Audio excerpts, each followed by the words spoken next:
Good morning, everyone. We are live today from Connected Intelligence Open Lab at Department of Electronics, Telecommunication and Informatics at the University of Aveiro.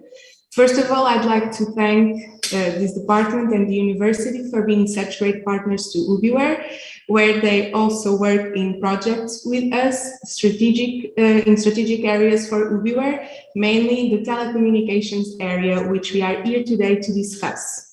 So today we are going to focus on discussing in these fields, and we have with us colleagues from Ubiwhere and renowned speakers that through their experience and expertise will help us understand the different areas within this field.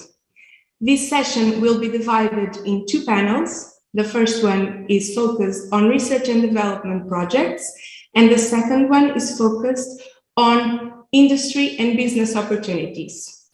We hope you all have a very nice session and learn from all of these experienced interviewers. And we will now start with the first panel.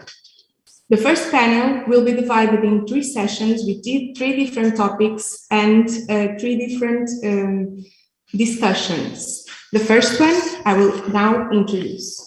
So, the theme of this session is Vulnerable Road Users Protection with Edge Analytics. This theme will be taught to us by Dr. Susana Sargento, our first speaker. Dr. Susana is a full professor at University of Aveiro, also being a researcher in the Institute of Telecommunications, where she coordinates the Network Architectures and Protocols Group. Dr. Susana has a vast academic experience, having worked as a guest faculty member at Carnegie Mellon University in the USA since August 2008. Ubiwhere has been working on a project with Dr. Susana that focused on this topic. After Dr. Susana's intervention, André Duarte, Ubiware's head of tech, will present this project entitled SNOB 5G, for further exploring Ubiware's role in it. So please, Dr. Susana, the floor is yours.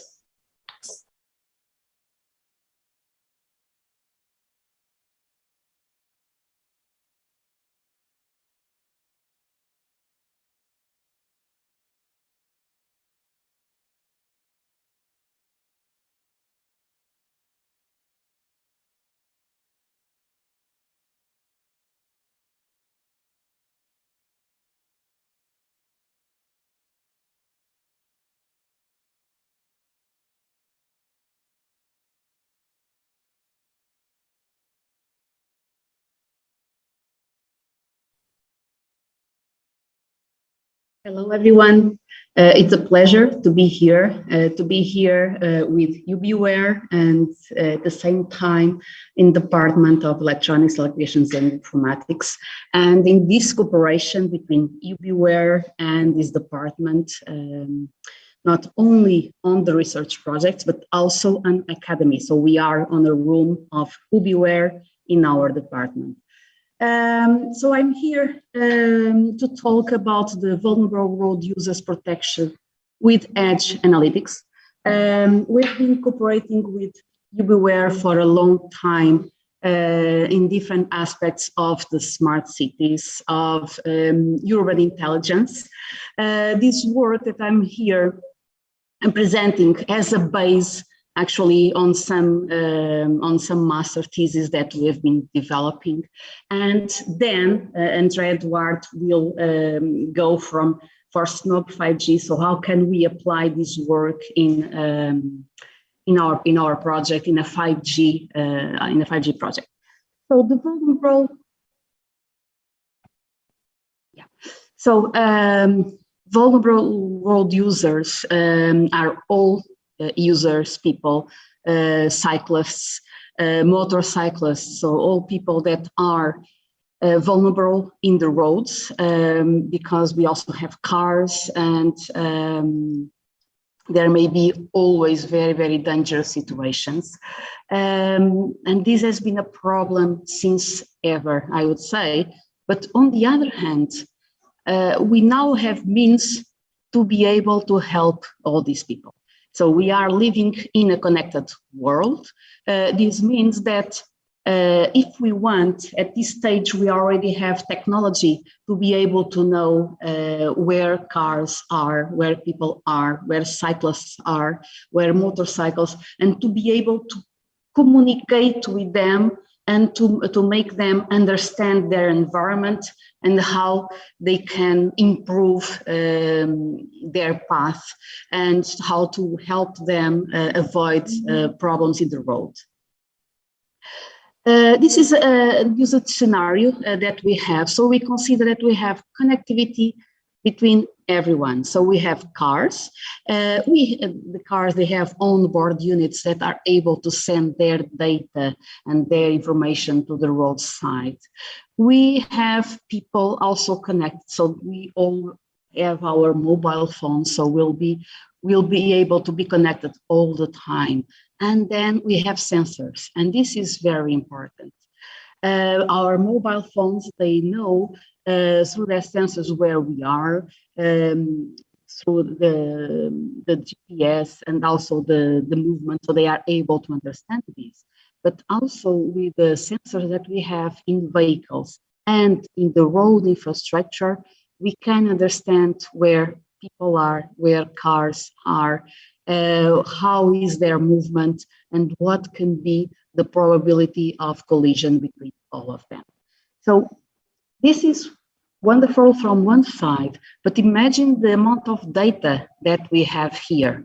And this amount of data is collocated in some part, right? Because what we need to know is in this area, near this intersection or near this crosswalk, what is really happening or what can be happening there.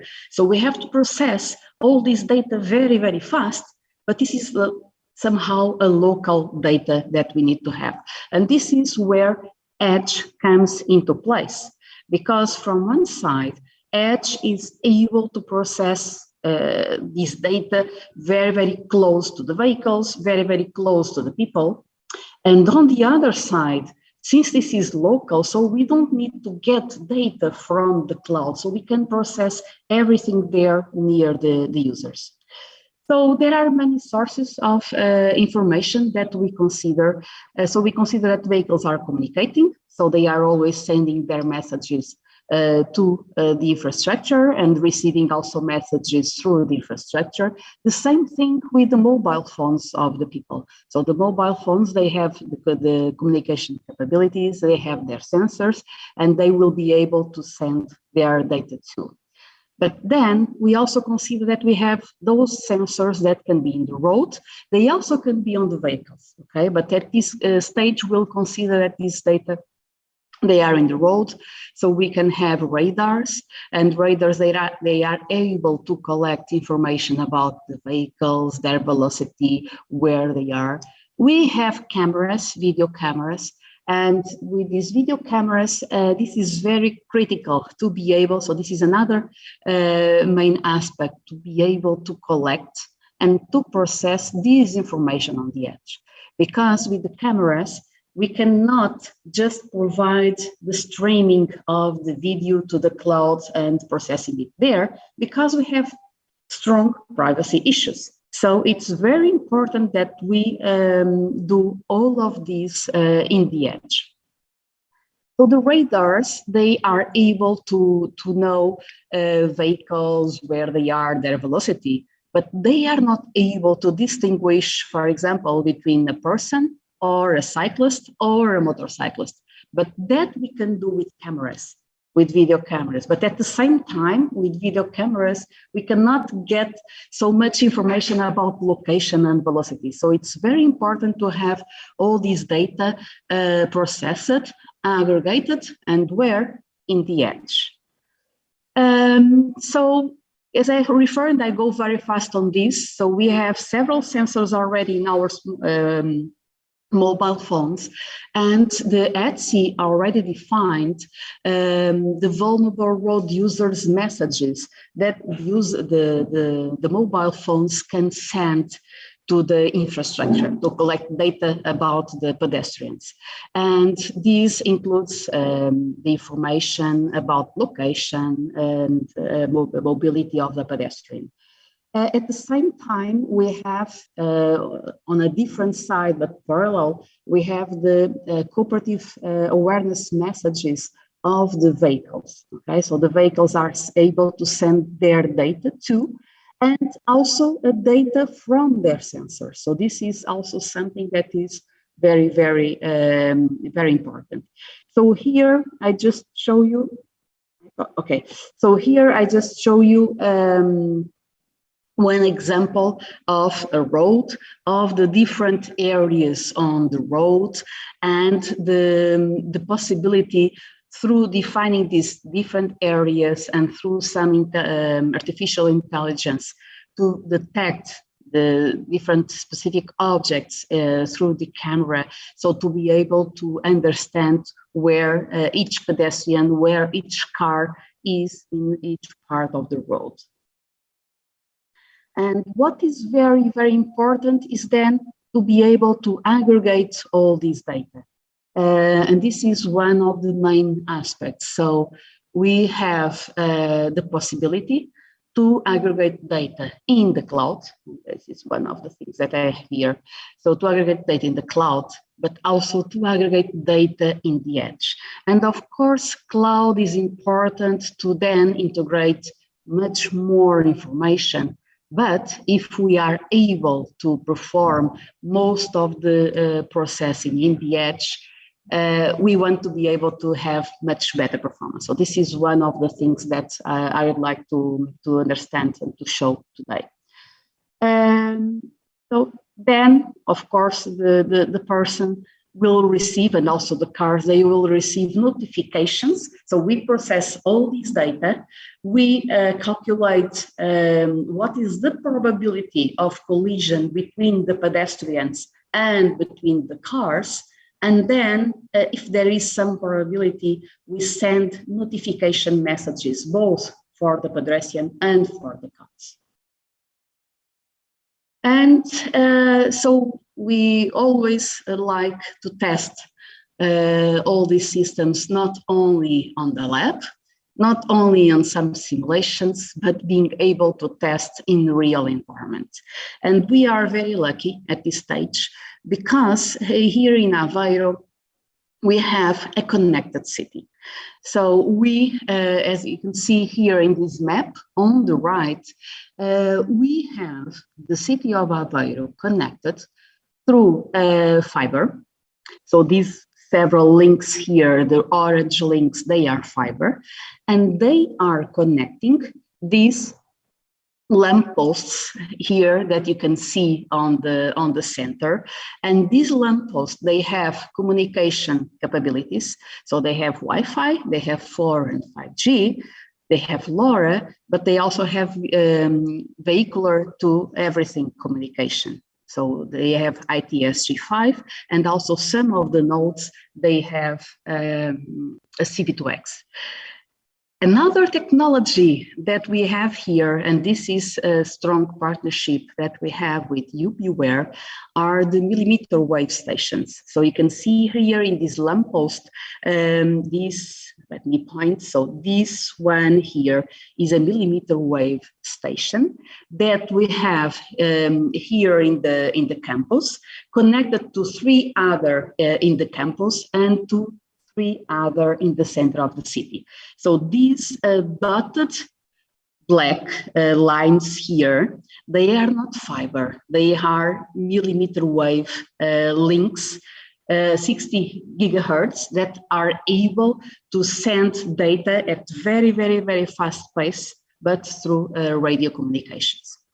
So being all connected, then we have different sensors. So you can see here in this lamppost that we have a video camera, we have a radar, we also have a LiDAR. So we are not using yet LiDAR for VRUs detection, but this is something that we'll do in the near time.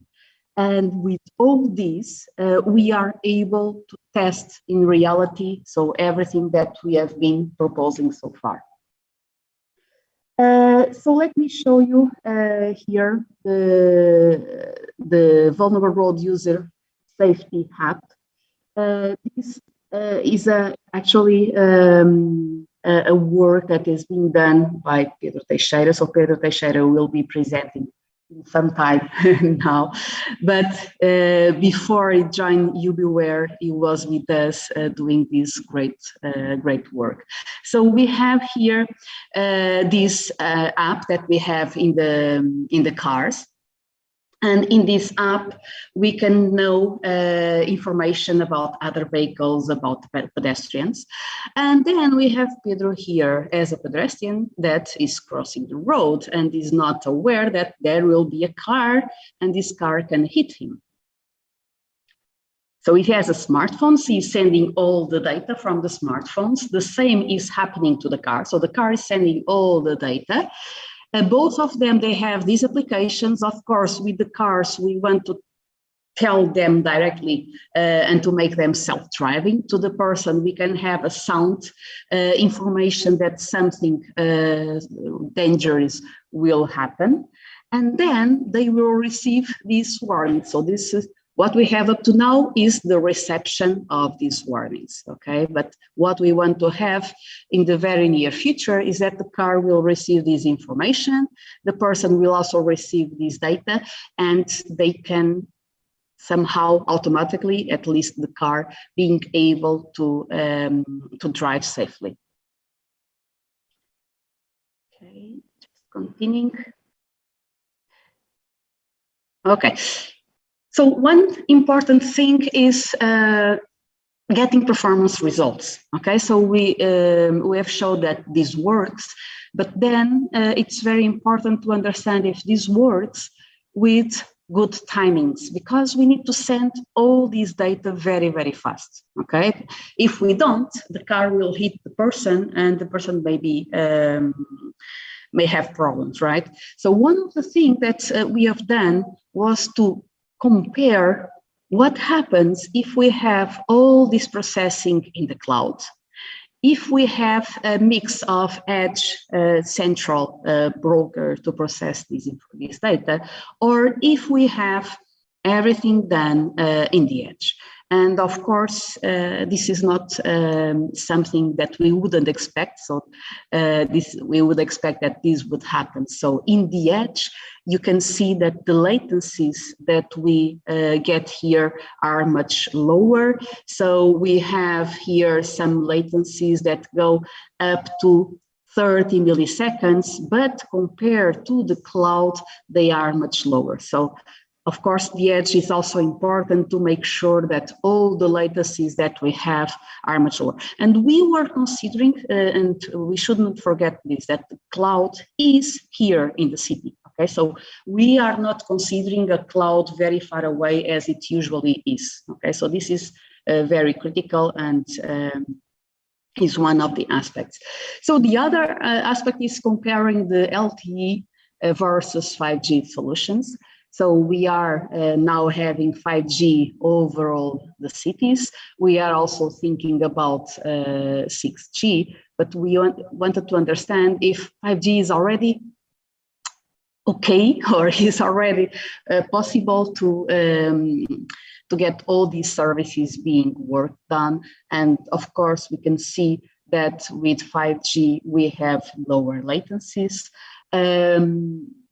We can see them as sufficient for this kind of services. Of course, we know that we want to go further and further and decrease these latencies as much as possible. So to have very, very direct decisions and communication and everything being worked well in the city.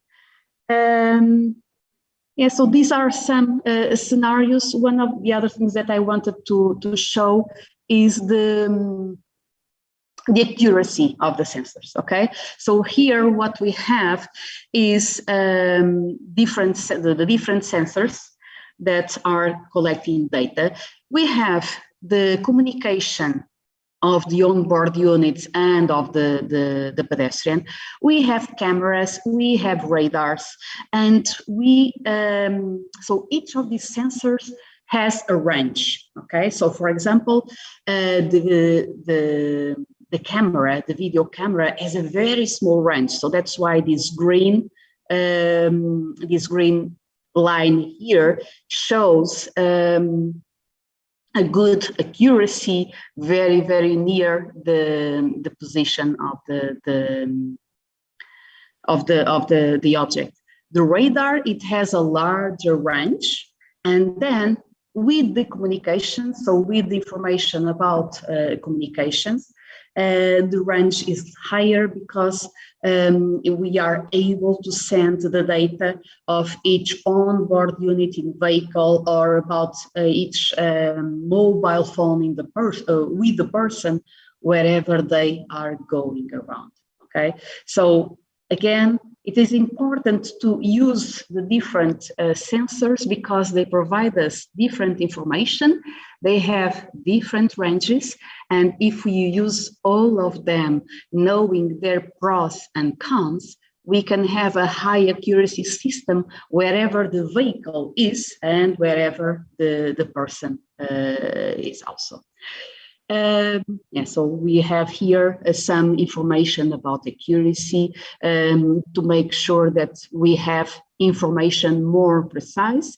If we have information more precise, so the information that we are sending to the cars and to the people, it is also more precise. So if there is a dangerous, we are sending real information about the dangerous, but we are not sending false positives or false negatives, which is what we want to avoid.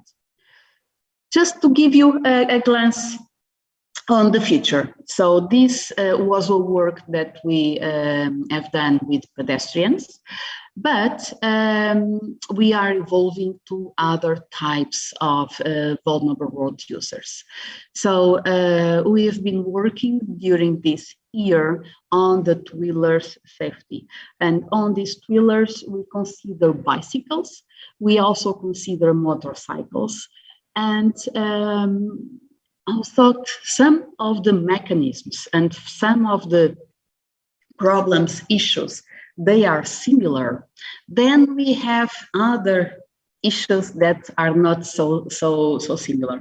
So for example, with motorcycles, we can consider that only the person inside the motorcycle has a smartphone to communicate to the outside, to the infrastructure, or we also can consider that a motorcycle has a onboard unit, as in the cars, and with this onboard unit, it is able to send and receive more information as a normal vehicle. And this gives us information that may or may not be processed in the edge. So for example, if if a motorcycle only has a person with a mobile phone, so maybe we have to process much of this information in the cloud, because this doesn't go directly to the roadside unit. But if we have information from the onboard unit on the motorcycle, so then we can collect and process all these data on the roadside unit, very, very near to the road and where they are. So there are several issues that we have been working during this last year, and we will be able to have such kind of a demonstrator similar to the one we had with pedestrians, I would say, around September, and to be able to compare, so what are the pros and cons of the edge. Of course, we know the edge will be better, and we need it for sure for this kind of services. And thank you very much.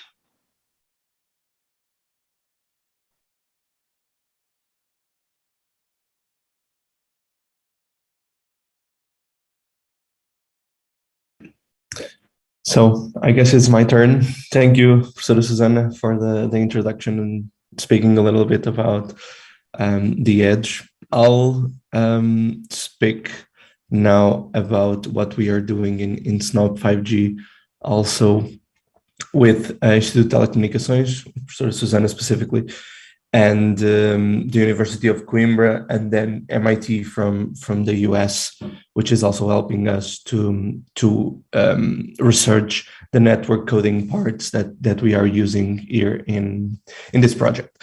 So SNOP 5G. The project objectives and the project status, the objectives are really to leverage the unlicensed millimeter wave technology for scalable, non-intrusive 5G network backhauling. This is a mouthful, but what does this mean? This means that we are trying to deploy a 5G network without worrying about deploying fiber optics, opening up the streets and putting the cables there. We are just deploying, as Professor Susana showed in the picture before, 2 nodes that are connecting with one another through line of sight, of course, that are connecting 5G, that are doing the backhauling for a 5G network.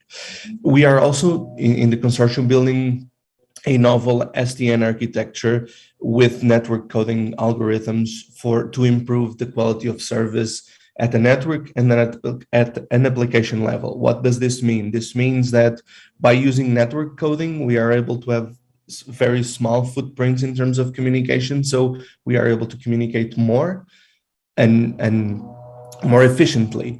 A good metaphor for this is that we are not trying to build more pipes of communication. We are just trying to optimize the existing ones. And this is very important because we are trying to improve the specific bandwidth, not the bandwidth, but the things that pass during that specific pipe. One other thing very important for the project is the privacy preserving computing and the part that, as Professor Susana explained, the edge is really important in terms of privacy and in terms of preserving the privacy. So what we are trying to convey here is that we are doing some of the processing on the edge, the most that we can do, and we are separating specifically the privacy-aware stuff from the non-privacy-aware stuff. In the picture here, you are able to see that 2 lampposts are connected through line of sight with millimeter wave. So that would be, let me just activate the pointer, that would be these ones. And then these do not have line of sight, so they are unable to communicate. We'll see briefly, further on the next slide, we will see briefly how does the lamppost looks in terms of infrastructure. Then we do have a MEC infrastructure in each of the lampposts or in all of the lampposts. So we are following the ETSI MEC standards for deploying the infrastructure and trying to see, to follow those good practices and standards to have the better application as possible. And then we have the central cloud services that are close by this infrastructure. In a sense, you would divide this into far edge. Those would be the devices that are running on this lamppost. Then the edge, which would be a specific cloud native, cloud aware solution that's running on the edge or very close to the far edges. And then you have the central cloud service, which would entail a lot more processing power and completely different workloads of data. The status at this stage, Professor Susana showed, I don't have the picture, but she showed, so I don't need to have the picture here. The first millimeter nodes are live in the city of Aveiro. We are waiting to deploy a few more. The idea is to extend the network by connecting the lampposts with buildings or with other lampposts without the need for fiber links. This is really the most important thing that the project is researching, or at least moving to a real scenario. So 2 use cases are taking shape. I'll briefly explain them. The focuses of the use cases are really on the millimeter wave technology and the edge computing resources, and be a good practice for further rollout of new use cases and have a best practice in mind. Then the deployment of the V2X services in the city infrastructure is also ongoing. We are trying also to see if it's possible to extend the network coding to harsh environments. By this, we mean that improving millimeter wave with network coding would allow us to deploy in cities with complex topologies, very difficult cities that we cannot just open up holes on a specific street or something like that. And we really want to optimize the network itself. And we are testing the measurements of millimeter wave, the links performance. We are extracting KPIs and analyzing them for us to understand which is the better scenario to implement. So the use cases. the use cases are divided into. The first one is on the mobility side. So as Professor Susana showed, she has showed a way of working with this. I'm showing how the infrastructure looks like. So basically in the site one, assuming that this is a lamppost or something of urban furniture, you would have a millimeter wave node that is directly connected through line of sight with the other nodes. And then you would have a central compute node. This compute node is inside the lamppost or inside the urban furniture. This can be an NVIDIA Jetson if you are doing video workloads. This can be a Raspberry Pi if you are doing processing workloads. This can be a different kind of processing unit depending on the types of workloads that we are doing. And basically, this is the node, the site one is the node that is computing everything that you see on this specific 3 nodes from the green part. Basically, we are receiving the information from the cameras and we are processing it. One important thing here is that we can already, to preserve the privacy of the users, obfuscate the faces of the users, erase the license plates of the vehicles, and then just convey the information to the core of the network with only the things that we don't want to see or don't want to or the things that are already private. And then the second use case is really to showcase how does media look like? Are we able to share the big question is, are we able to share media on a VCDN perspective with millimeter wave? This is the question that really put this use case in our heads, and we are trying to solve. So the idea is that the compute node would have a temporary storage, and then this compute node would communicate with each other to separate the video, or at least optimize the video in the different nodes for the user equipment to allow the user equipment for 4K video streaming without losing quality of service and without losing the experience of looking into a 4K video during your stay in the city. So the take of Ubiwhere in SNOP 5G is really, SNOP 5G is helping us to expand our 5G vision and products. We are working with very state-of-the-art technologies, and some of them are really only a few years from now, but we are already preparing the solutions for it. So this is very important for us. The use of millimeter wave and the 5G backhauls at this point will at least reduce the capex costs associated with deploying a 5G infrastructure.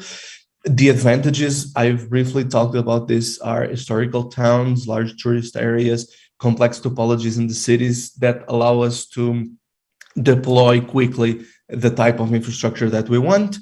We lower the cost of installing because we are not opening up the streets and putting a fiber optical link. We are just deploying 2 antennas. And we really think at this stage that this is a key technology to help 5G rollout. The research we are doing in SNOP 5G extends further beyond than just cities or the use cases that we are doing at this stage. We are just showcasing the technology with these 2 use cases, but it goes beyond, and we can just apply it to other fields such as satellite communication. We can optimize the SDNs to communicate between every other node of the network and try to have a more complex network in terms of communication and data processing, which is very important. One other thing is that, as Professor Susana briefly mentioned, the network and the data processing is extending beyond only having a cloud to process data. So having SDN mechanisms, having this kind of infrastructure really helps us to process a little bit here, process a little bit there, and try to map out the best possible processing scheme for a specific workload of data and for a specific use case of a given scenario. Thank you very much for your attention. This is what I brought today regarding SNOP 5G, and the intention was really to complement the first presentation from Professor Susana. Thank you.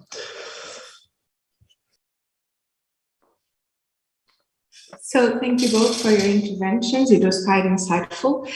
We have very short questions and hopefully easy, one for each of you. So, Dr. Susana, do you believe that the employment of this technology, in particular edge analytics, will help in the future the reduction of traffic accidents? And André, since you mentioned at the end of your presentation that these solutions, not 5G, can be used in other fields, will it be easy to scale up this solution? Thank you.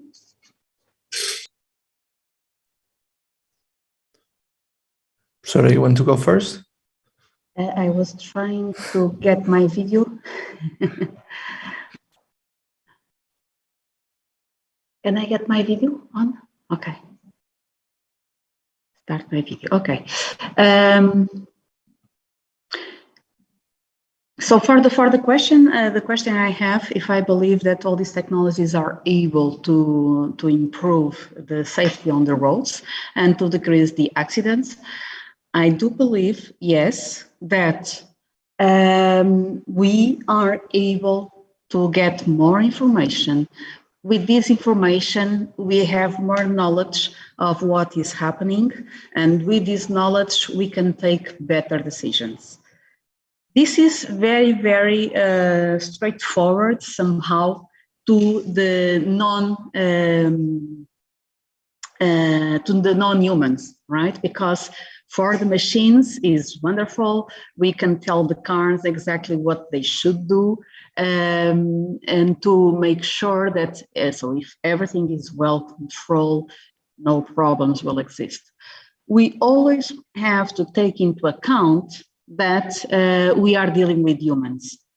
And when we have self-driving and the humans are not there in all the cars, so this is something that we are able to control. But on the other side, we may have still people driving in the car that will receive these notifications of the probability of collision and may not understand and may not know what to do.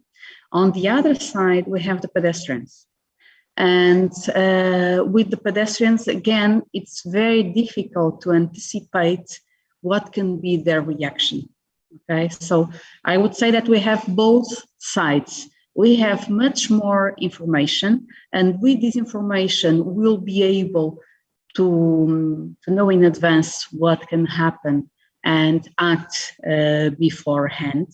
On the other side, unless we move to a complete non-human decision world, we have to account with humans, okay? But again, even accounting with humans, we have more information so we can anticipate better what will happen and anticipate also better what humans will do, okay? So yes, I believe that we can improve the safety overall.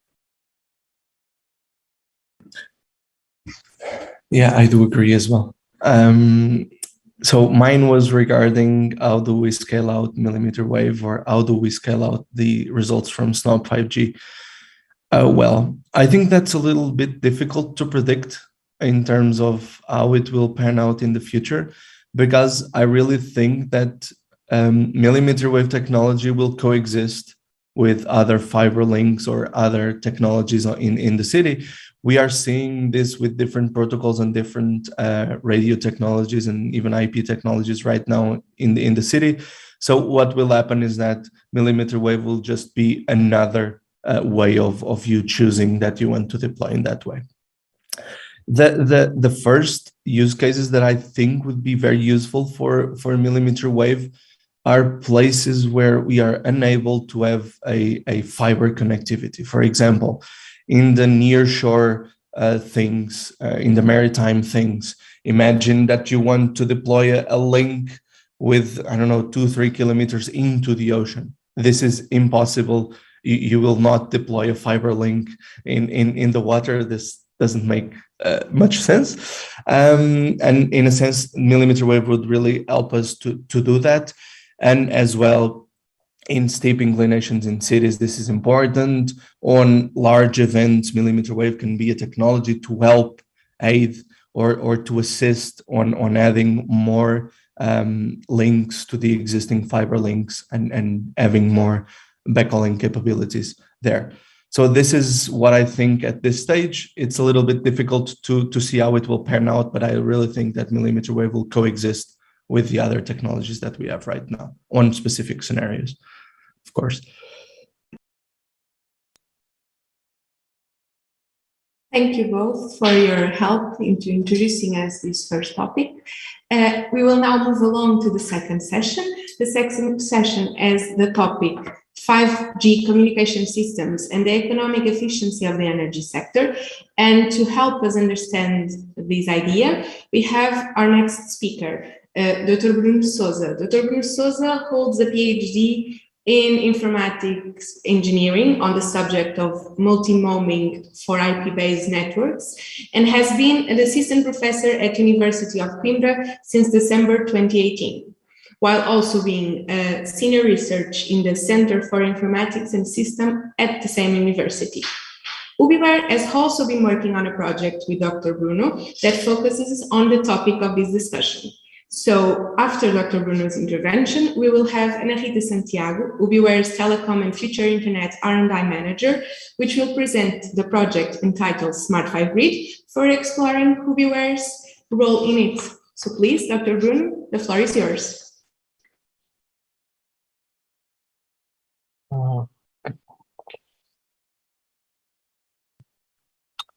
Let me share the screen. Just a moment.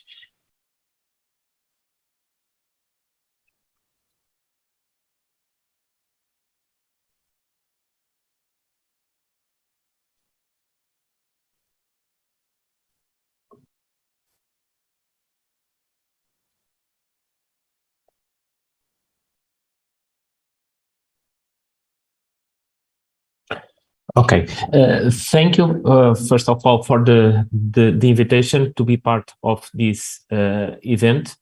I'm sharing a brief overview of the possibilities for the communications in smart grids, and mainly doing the bridge for the 5G technology.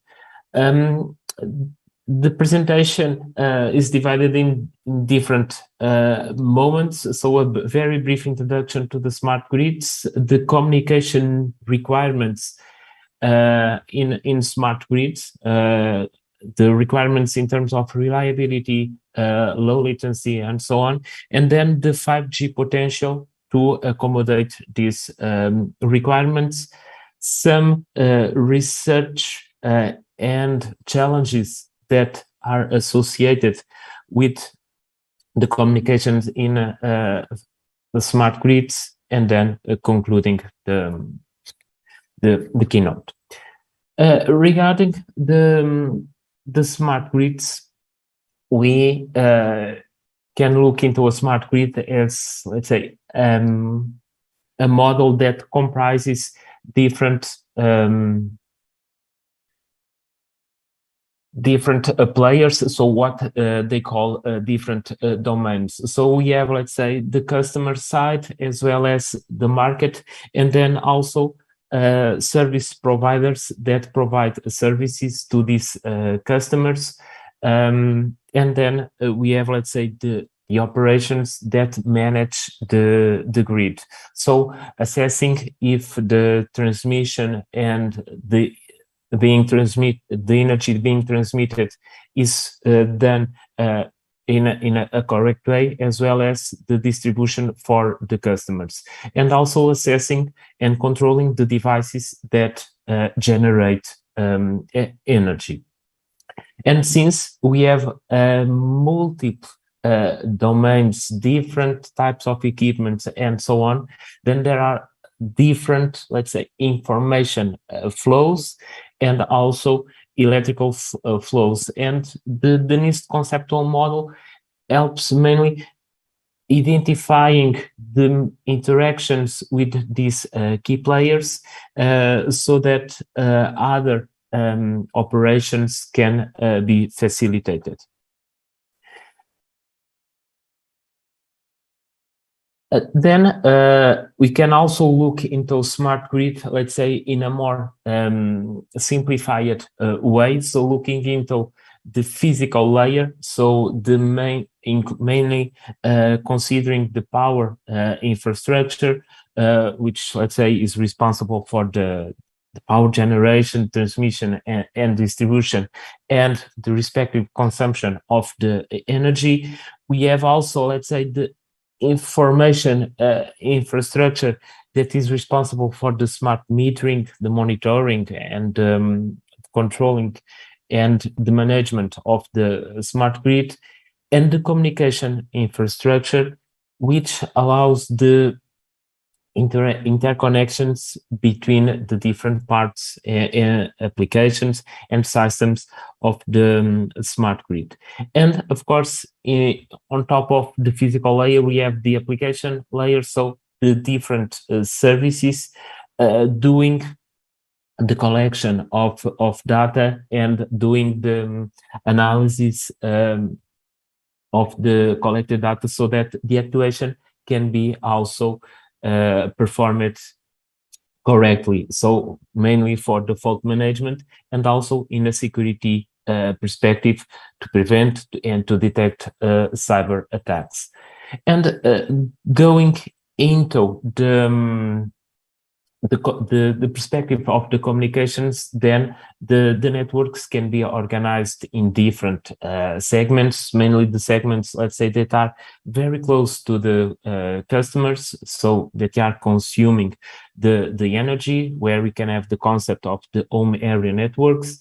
But there are others, like the neighbor area networks, which have the function to facilitate the exchanges regarding the distribution of energy, mainly, let's say, for the monitoring of substations and the respective controlling. And then the wide area networks doing the interconnection with the different networks. And on these communication infrastructures, of course, we can have, let's say, different types of technologies, even considering, let's say, wireline, so power line communications, fiber optics, and other types of technologies, and of course, the cellular communications, and mainly considering the evolution of 5G, but also satellite communications and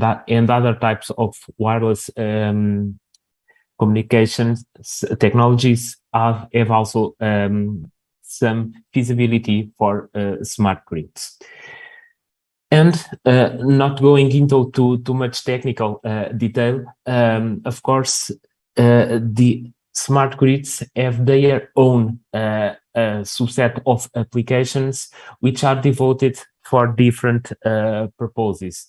Mainly, for instance, for the metering, so collecting data for instance, from the smart meters, so mainly to assess the consumption, and also of course, for the respective billing, and then also the management of the different elements in the smart grid, so the asset management, and also checking the status of these elements, so for the fault detection, and so on. And for instance, considering the previous talk regarding the electrical vehicles, also this type of scenarios have also impact in the smart grids, because they also introduce dynamicity in smart grids, mainly, for instance, considering the demand side. And of course, there are also applications mainly devoted for the monitoring and the actuation, so relying on SCADA for the supervisory control and data acquisition. And of course, if we have also different types of communications, the wide area situation awareness is also relevant for the operators to know, to have the full status regarding the grid. And since we can look into smart grids, and we are talking about power, energy, which is critical, different standardization bodies have, let's say, looked at and specified different guidelines, standards for the smart grids. While some of these standardization bodies are mainly considering, let's say, the communication, so the functionalities required for the communications, other, for instance, like ANSI, are more concerned with the interoperability between different elements. And just giving a more specific example regarding, for instance, regarding the electrical vehicles, the Society of Automotive Engineering is also providing some guidelines, some standards regarding the usage and the impact that the electrical vehicles have on smart grids. And of course, and it narrowed down to the topic of today, regarding 5G, 3GPP has already introduced specific functionalities in the 5G standards, which are key and crucial for the smart grids. Just giving a brief overview how communications are nowadays performed in smart grids. And on this sense, we need to look into the substations which are relevant in smart grids because they perform different functionalities. So they are responsible for doing the transformation of energy, so the transformation from high voltage, let's say, and assuring the transport of electrical power, but also the monitoring, so allowing to check the operation of different components of the smart grid. And of course, if a component is not behaving correctly or a fault has been detected, then we need some actuation in these devices to protect these specific elements as well as the grid. And it has also the metering, let's say, to perform the assessment regarding the voltage that is circulating in the power lines, as well as other key measures like the temperature, which are, let's say, crucial to prevent possible accidents. And of course, the protection, mainly when there is a fault, there is, let's say, the need to detect a possible fault, but also to have specific procedures regarding the isolation of this fault, again, to protect the grid.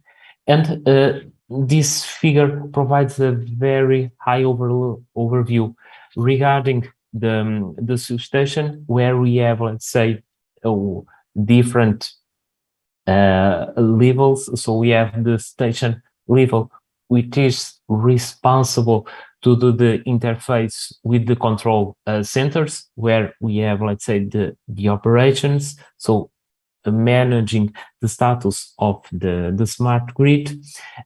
We have the bay level, which includes devices to measure the voltage and so on, and also includes, for instance, intelligent electronic devices which have already the capability to do some processing of the data that is collected from the sensors, which actuate as on the process level.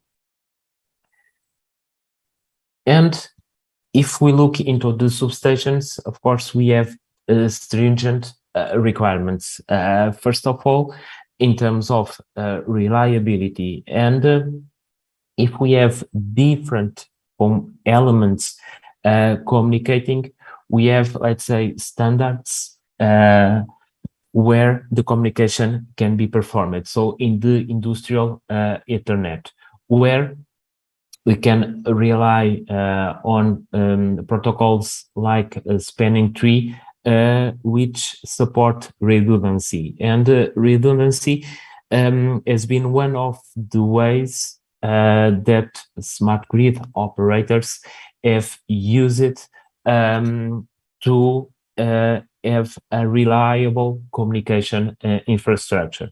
But if we look into the Ethernet standards, we can see that when there is a fault, the reconfiguration operation can take some time.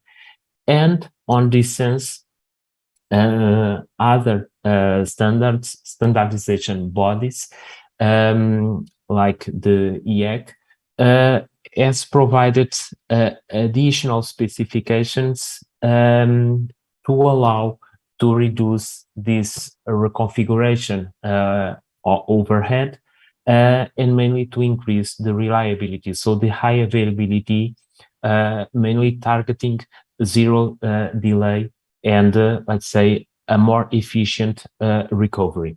And there are different options regarding how this high availability can be configured, so how the redundancy can be configured, and the main difference relies on where the decision mainly is taken. So for instance, in the final nodes, and we can assume that there are physical redundant connections, or for instance, on the switches aggregating the connections from these elements. And also, besides, let's say, the redundancy, so the redundant links, there are also different communication profiles which have different aims, not only to specify, for instance, the data models from the collected elements, but how these are also represented in the smart grid. But for instance, protocols like Goose, which are relevant to gather data from the different elements, and this protocol works in an Ethernet bus based on event-based and relying on the publish-subscriber model. And also in smart grids, the time, so the need for the synchronization is very, very crucial. So summarizing, the requirements regarding the communications in smart grids, we have in terms of high levels of reliability, of course, security, and the low levels of latency. And the energy operators need to have full control, so regarding the smart grid, and which includes the communication infrastructure. And the challenge, considering the evolution of wireless networks, is how we can, how an energy operator can manage the grid using 5G technology, and also to accommodate new trends like prosumers, which are consumers, but also have the possibility of producing energy and also providing this energy to the grid.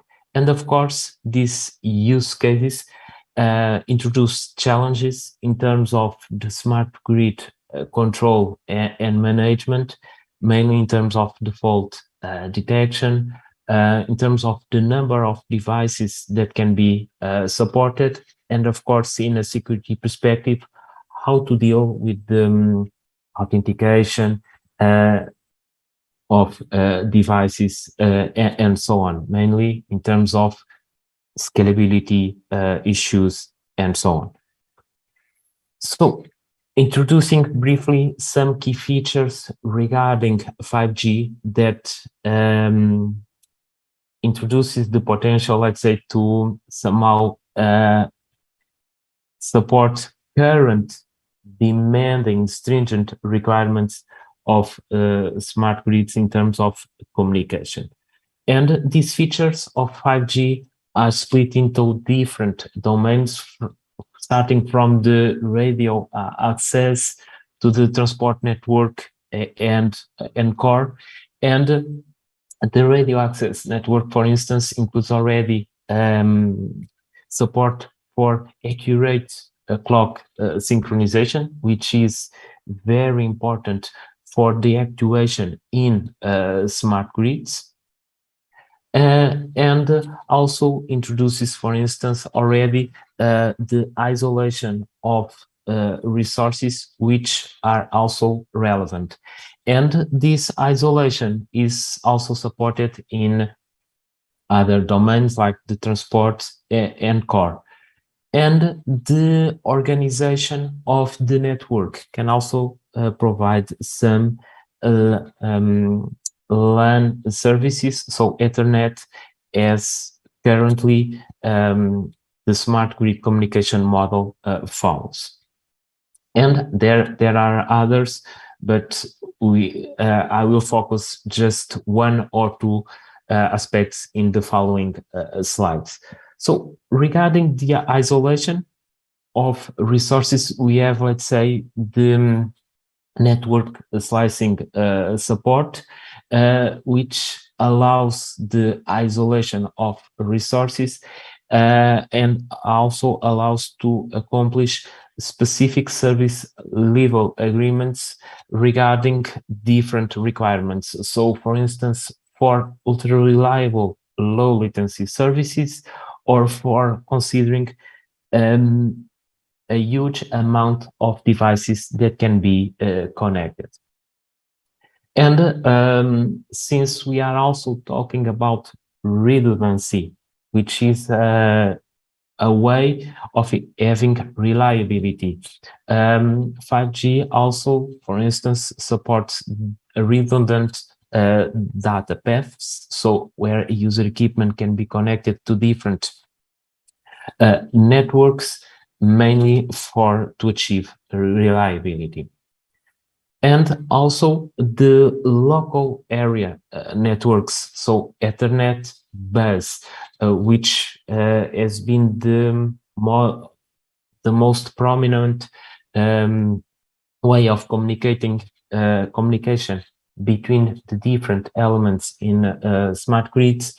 We have in 5G the support for the local area networks in terms of time-sensitive networking to allow the deterministic delivery of information. And this time-sensitive networking introduces support for the time synchronization, as well as the selection of the communication paths, which are key for the fault tolerance mechanisms. So choosing the path that provides the required set, so in terms, for instance, in terms of latency, or introducing, let's say, support for different number of devices, and also supporting the replication of information, mainly for fault tolerance mechanisms.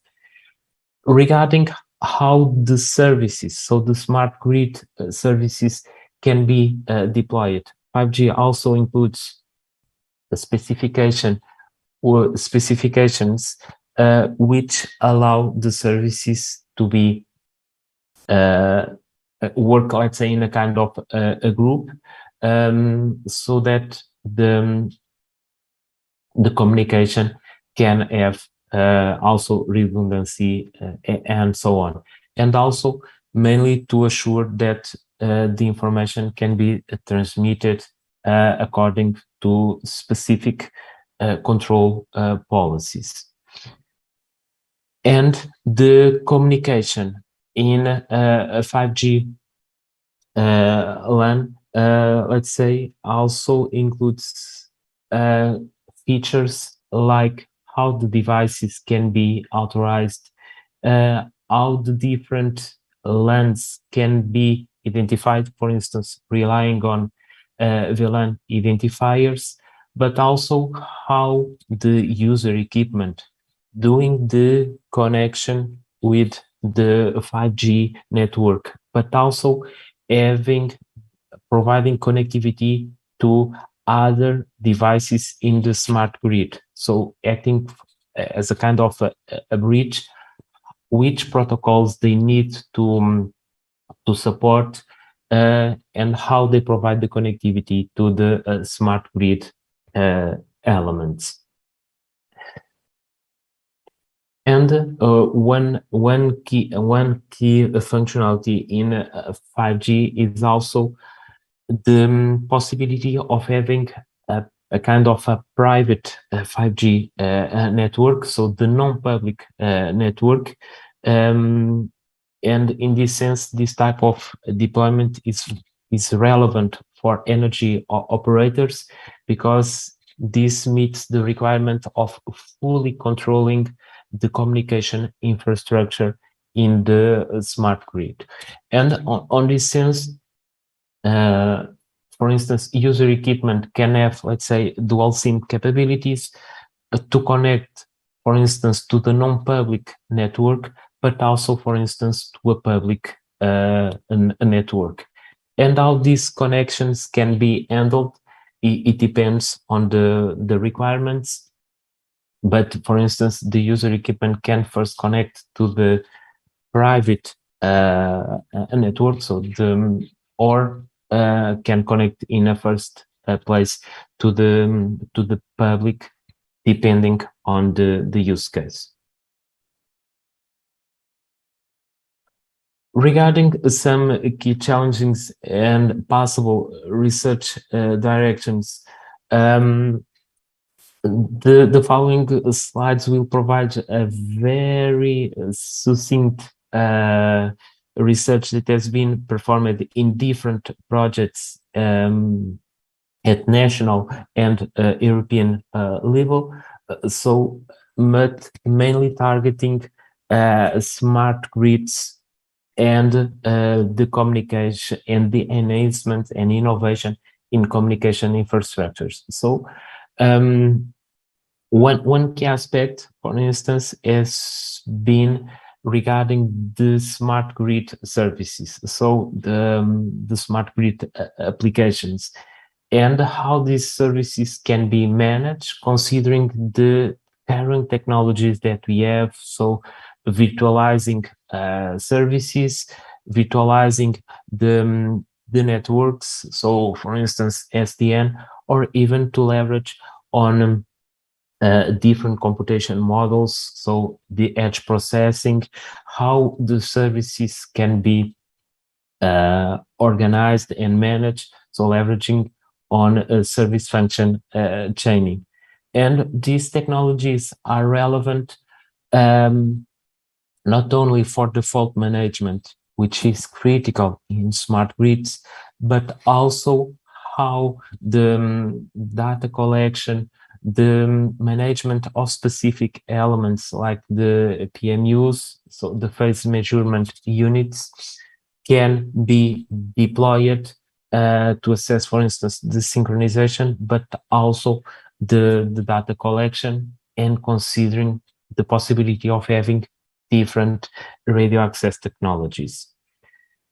On another way, there are also other projects that are tackling mainly the reliability. And on this sense, they considered, let's say, the devices that can be on multiple locations close to the consumer, or in or let's say in the wide area network, providing connectivity to different network components, and for instance leveraging again on the fog or edge computing, mainly to assure QoS.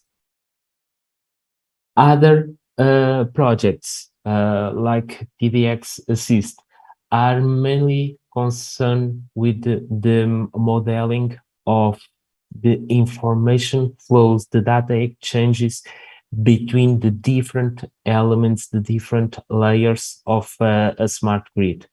And on this sense, this is important mainly to for efficient management, where we need to have devices and elements of a smart grid well identified, but also the possible interactions that these elements can have with the smart grid, and considering the functionality. So if they are, let's say, elements for the generating energy, or are elements responsible for the distribution and transmission of the energy. And of course, the smart grid, which the colleague Rita will provide further details, but where we are tackling mainly the challenge of managing a smart grid with the 5G technologies. And this management, mainly the research that we are conducting in a smart grid, mainly tackles how we can leverage on the 5G functionalities, for instance, using the edge computing for default management. Also, how the 5G can be deployed, let's say, as a kind of a private network, so as a non-public network, but also how 5G can help in the security of smart grids, so for the intrusion detection prevention, and also for enabling digital twins. And concluding, so 5G has the potential, let's say, to accommodate and to meet the stringent requirements of smart grids, and energy operators can look into 5G and beyond technologies for the deployment of the communication infrastructure. The transition, let's say, using the 5G and beyond technology depends on the use case, but for existing deployments, the transition should be performed in multiple phases. So, for instance, having a private 5G network to work as a redundant technology, and the full transition still, let's say, so leveraging only on 5G still requires more maturity, more market offer regarding technologies and solutions for the smart grids. And this concludes my presentation. Thank you.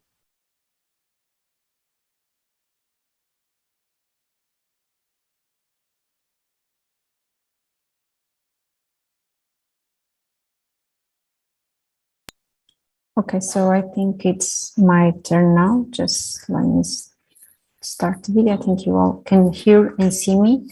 As Professor Bruno said, I will present Smart 5 Grid. That is a national project regarding smart grids and usage of 5G networks for automate some of the services in these smart grids. So what is the objectives of this project? The Smart 5 Grid project aims to create a solution for energy companies such as DSOs, TSOs, and also service providers in order to benefit from 5G technologies and functionalities. What is the following the models that we aim to achieve here and provide to these energy companies?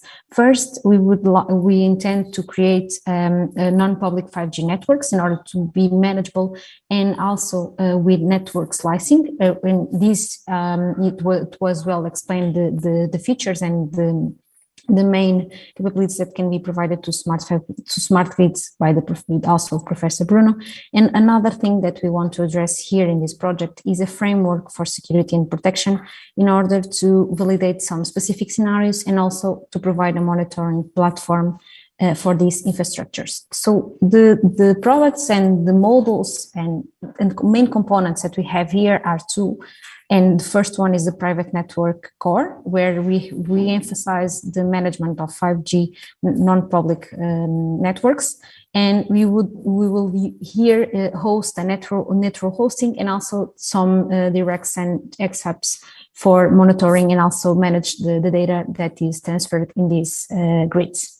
And the other product related to the monitoring that I was mentioned before is the urban platform, where we will use Ubiwhere's urban platform, but with different integration of energy and KPIs management. So this platform will allow the energy companies to integrate their services, specific services, and monitoring the energy information from the hardware to the cloud. So having all the information from the end devices to a more manageable layer. And what are the application scenarios that we are addressing here in this project? The first one is the management of services on the network. So we can have here infrastructure management. We can have here some SLA monitoring in order to evaluate and see if the services are being well provided. The second scenario is about the data acquisition and analysis, because in different, having multiple devices connected to the smart grid, we will have a lot of data that needs to be analyzed and processed. And with this, we have a specific scenario that should address this need. And the third scenario is related to the network alerts. So how we can manage these alerts, or how we can manage some failures and some attacks specifically to the network. So we have here a specific scenario for the security measure and also for address some possible failures, even if they're not provided by a specific attack. And the last two scenarios, the fourth and the fifth one, is first we can have a cyber attack specifically to the power grid. So we need to, besides having a scenario that addresses common attacks or common failures, we need to have a specific scenario that monitoring the network against to cyber attacks specifically. So we can have also prevention measures and also service that can prevent this type of attacks. And finally, we can have this handling. So as soon as we have an attack that is detected, we can have some data manipulation alerts, see if the data is being changed, and also have some preventive measures against the manipulation of data. And finally, what is the high-level architecture that we are trying to address here, and how we are trying to connect the edge systems to the DSOs and the energy companies. First, we are addressing different edge systems, from the IoT sensors to the data lakes. We can have here different vertical solutions also in information systems, because we can have different information regarding the edge system that we are addressing. We are assuming in the processing and data ingestion layer, we are assuming that we can have a digital twin. So this grid map that you can see here, we have this specific component for managed critical scenarios. So having this management for attacks and cyber and other type of failures. And we have also the connection to the private non-public networks, because we have this specific core for these private networks. And of course, we should also have some authentication and insurance that the people that is connecting to these services and it is accessing to this network is the correct one, and not a person that intends to provide a cyber attack, for example. And finally, on the DSO level, so on the companies, we can have this control and security management, and we can also have this monitoring that I was mentioning. So our end users and our sectors that we want to target with this project can have a fully solution that can address security problems and also monitoring of the network and the data that is being provided and addressed during the smart grid. And mostly that's it. Thank you so much for your attention, and look forward for the questions.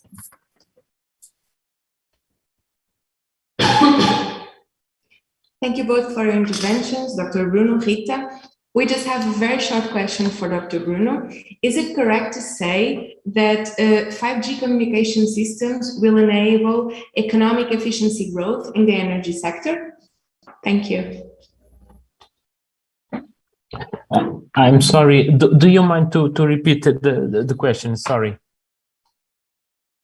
I was just wondering if it is correct to say that 5G communication systems will enable economic efficiency growth in the energy sector. Can we expect that? Is it correct to assume that? Yes, I believe that it is correct because 5G, first of all, includes different types of deployment,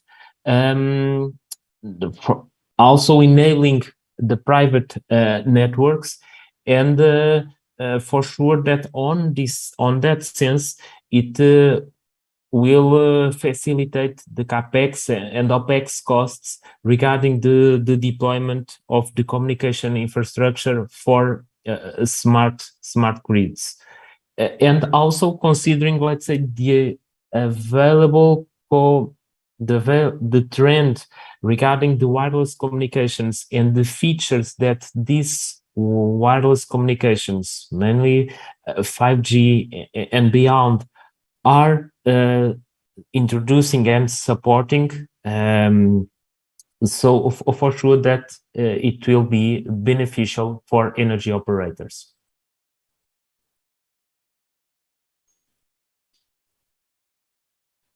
Thank you once again for both your interventions and for answering our question. So now we will move along to the last session of this panel, session number 3. And for this, the topic will be protecting sensitive data at the edge. These speakers are both from Ubiwhere. So the first speaker is Pedro Teixeira. Pedro holds a computer engineering degree from the University of Aveiro and is currently a DevOps engineer at Ubiwhere. Ubiwhere has been actually coordinating a project on this topic. And after Pedro's brief intervention, we will have Ricardo Vitorino, Ubiware's Head of Research and Innovation. We will present the project entitled For Protect, further exploring Ubiware's role in this. So please, Pedro, the floor is yours. Thank you very much. I'm not sure if everyone is hearing me.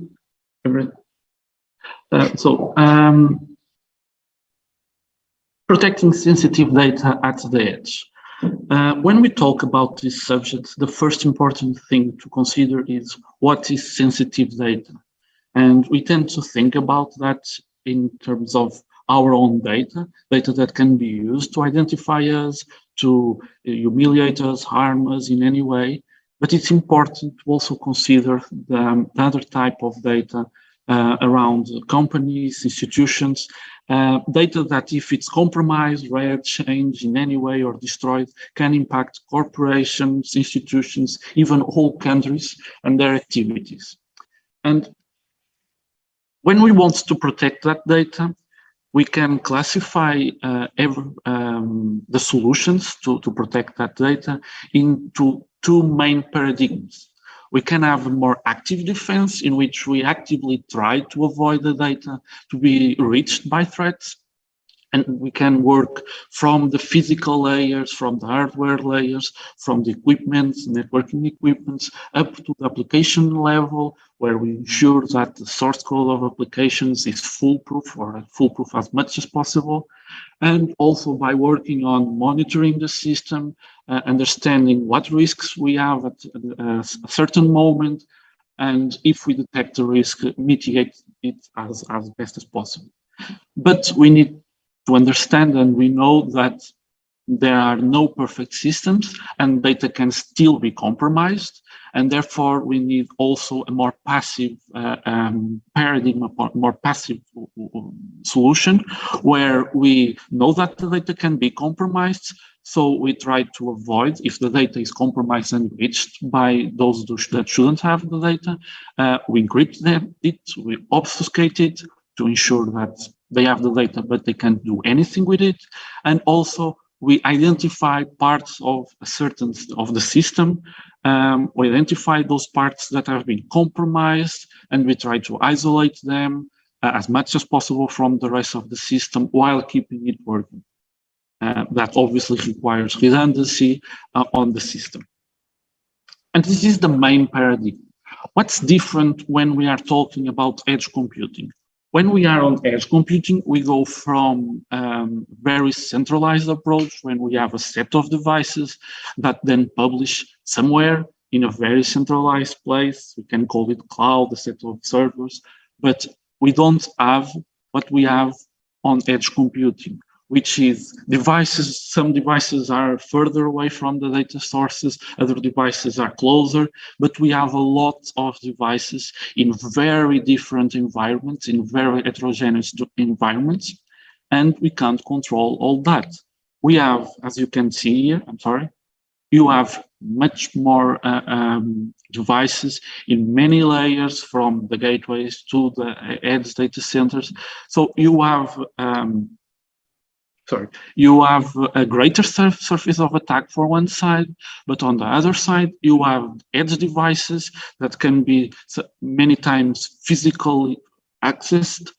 They are in the roads, on the vehicles. They can be accessed by anyone or easily accessible by anyone, while when we have centralized servers, they are usually locked in a very controlled room. But it's not just the physical access to the edge devices. We also have the communication between those edge devices, between them and with the core infrastructure. We have that communication easily interceptable, because sometimes we have edge devices that can even be mobile, relying on wireless communication, and that can suffer from attacks such as man in the middle. And we can't therefore take for granted that our communication won't be analyzed and scrutinized. It can, and it most certainly is in many cases. The edge devices, like I said, can be mobile, and they can communicate. The communication is not secure many times, but more than that, the devices can communicate with devices, other devices we do not trust. We don't even know many times the environment of the edge devices, because they can be mobile, they can be on the vehicle, on a boat. So we can't have that sense of security that the device is going to be there all the time, and we know what's happening to the device. And we can't also design a system that is foolproof, because it relies on extremely complex operations, because on edge devices we have lack of resources, or at least we have resources that tend to be shorter than the core infrastructure. Sometimes we even have edge devices that are battery powered, so we can't rely too much on very complex operations. And this is a problem. This is not just a theoretical problem. To give you some numbers, companies, from a survey from this year, companies are aware that they need to give resources to tackle this problem. They are considering around 11 to 20% of their whole investment on edge computing towards security on edge. They know that they can't run away from the problem. The companies see very likely 65.5% at least attacks against their edge infrastructure, and they know that they can't simply move towards the path towards having just a set of servers in a very secure room, because the data is at least 75% will no longer be processed in centralized data centers for many reasons. One of them, like previous presentations pointed, is the latency issues on critical things such as safety on the roads. The problem is unavoidable. So how can we solve this? And we need to consider several verticals. You can classify in many ways, but you have at least to secure as much as possible the edge devices themselves.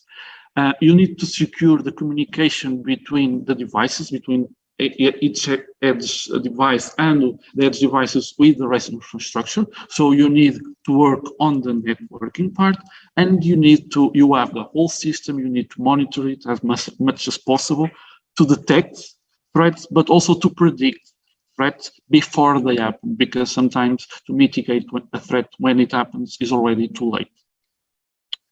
So a set of techniques. You have the basics to secure a device, edge device, and the services over it. Things like good passwords or even avoid passwords, and using keys and ensuring that all credentials and secrets are in the appropriate tools like vaults and not just hard-coded in files and source code. But then you need to go further. You need to treat each edge device as a very secure perimeter and a very specific perimeter. You need to have enforced strict access control policies, examples like multi-factor authentication and single sign-on to alter the data, the network resources on the device, and even to access the device.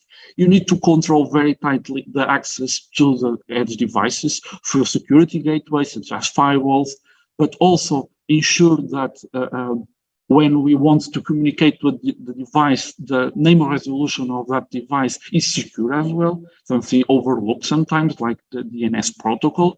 We need to ensure that the communication is done in a very secure way with tunnels. If the applications on the edge devices are with HTTP, that is the secure version. And even more important, or at least as important as that, is the security of an edge device starts on the moment it first boots and it first turns on.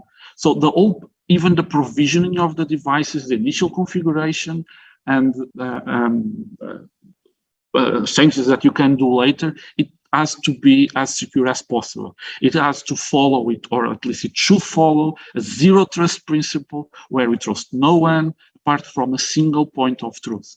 And this is a pattern that it is used on specific embedded operating systems, such as Linux Foundation EVOS, where the whole configuration of devices is done through a controller, both the initial and posterior configurations is done through the controller and only the controller. You have no HSS, you can just plug in a keyboard and on the device and use the terminal, because it does not give that possibility. It has to go through the controller, and only a controller can alter the device, which means that if a person gets the edge device physically, it can't do anything, because it can't even use a terminal to configure it. But this is not enough, and we know there are very ingenious people that will go or try actively to go through these layers of protection. So we need to protect it itself. We need to do confidential computing as much as possible. Data always encrypted, in transit, but also at rest. At rest is sometimes or many times missed. We can have, if we have very specific information that is very critical, and any change on that information should be saved somehow, we can leverage the concept of blockchain, for instance.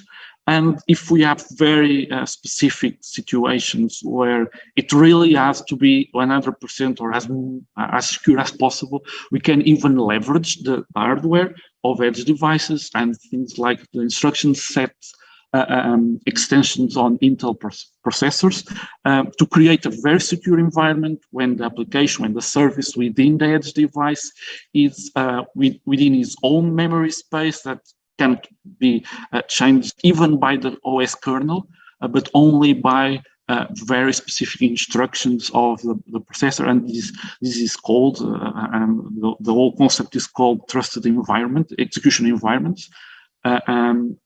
It should be used with the salt of grain, because it has obviously a performance issues. And then you have other tools, ensuring that you are monitoring the system to detect but also predict threats. And here MEL models can be very important. We can model something as simple as the KPIs from edge devices, CPU usage, memory usage, network usage, to understand if something out of the ordinary is happening, You can do security by obscurity, obviously. You have a lot of edge devices, but you do not communicate directly with them. And last but not least, ensure that the devices are physically secure as much as possible, that you know where the devices are. So if they get stolen, you know where they are, but also ensuring as much as possible that they are not tampered with. And last but not least, it's not just the techniques, but it's designing the solutions and the systems from day one with security in mind.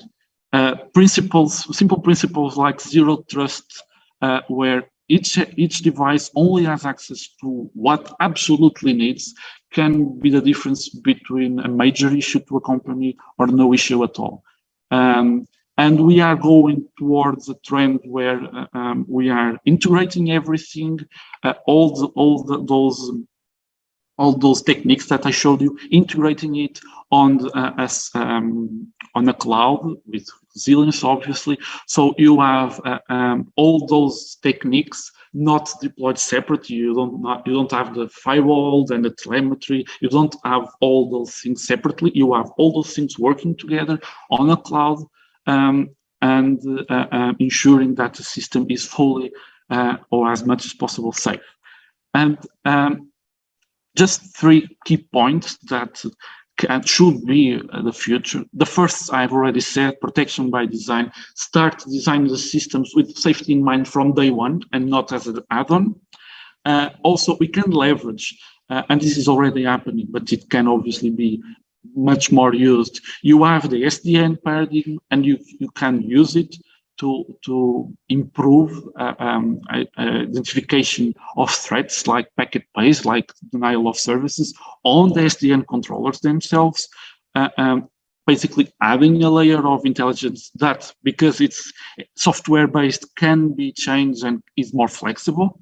And last but not least, the blockchain is a very hyped word, and it has its uses. It can be used for everything, but we can consider the uses of blockchain and even smart contracts associated with that to ensure that when data is used appropriately. So at least we know we can audit and see if something wrong happens with the usage of data. And this is an example of a project we are working in, the 5G Zoho, where smart contracts are used. And thank you very much.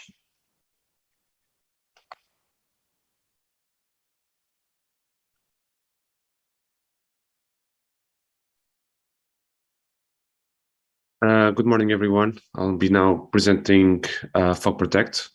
Apologizing upfront for my voice, and I hope you can see the screen and hear me well. So, as Anna mentioned briefly before, and thank you, Pedro, for this wonderful keynote before.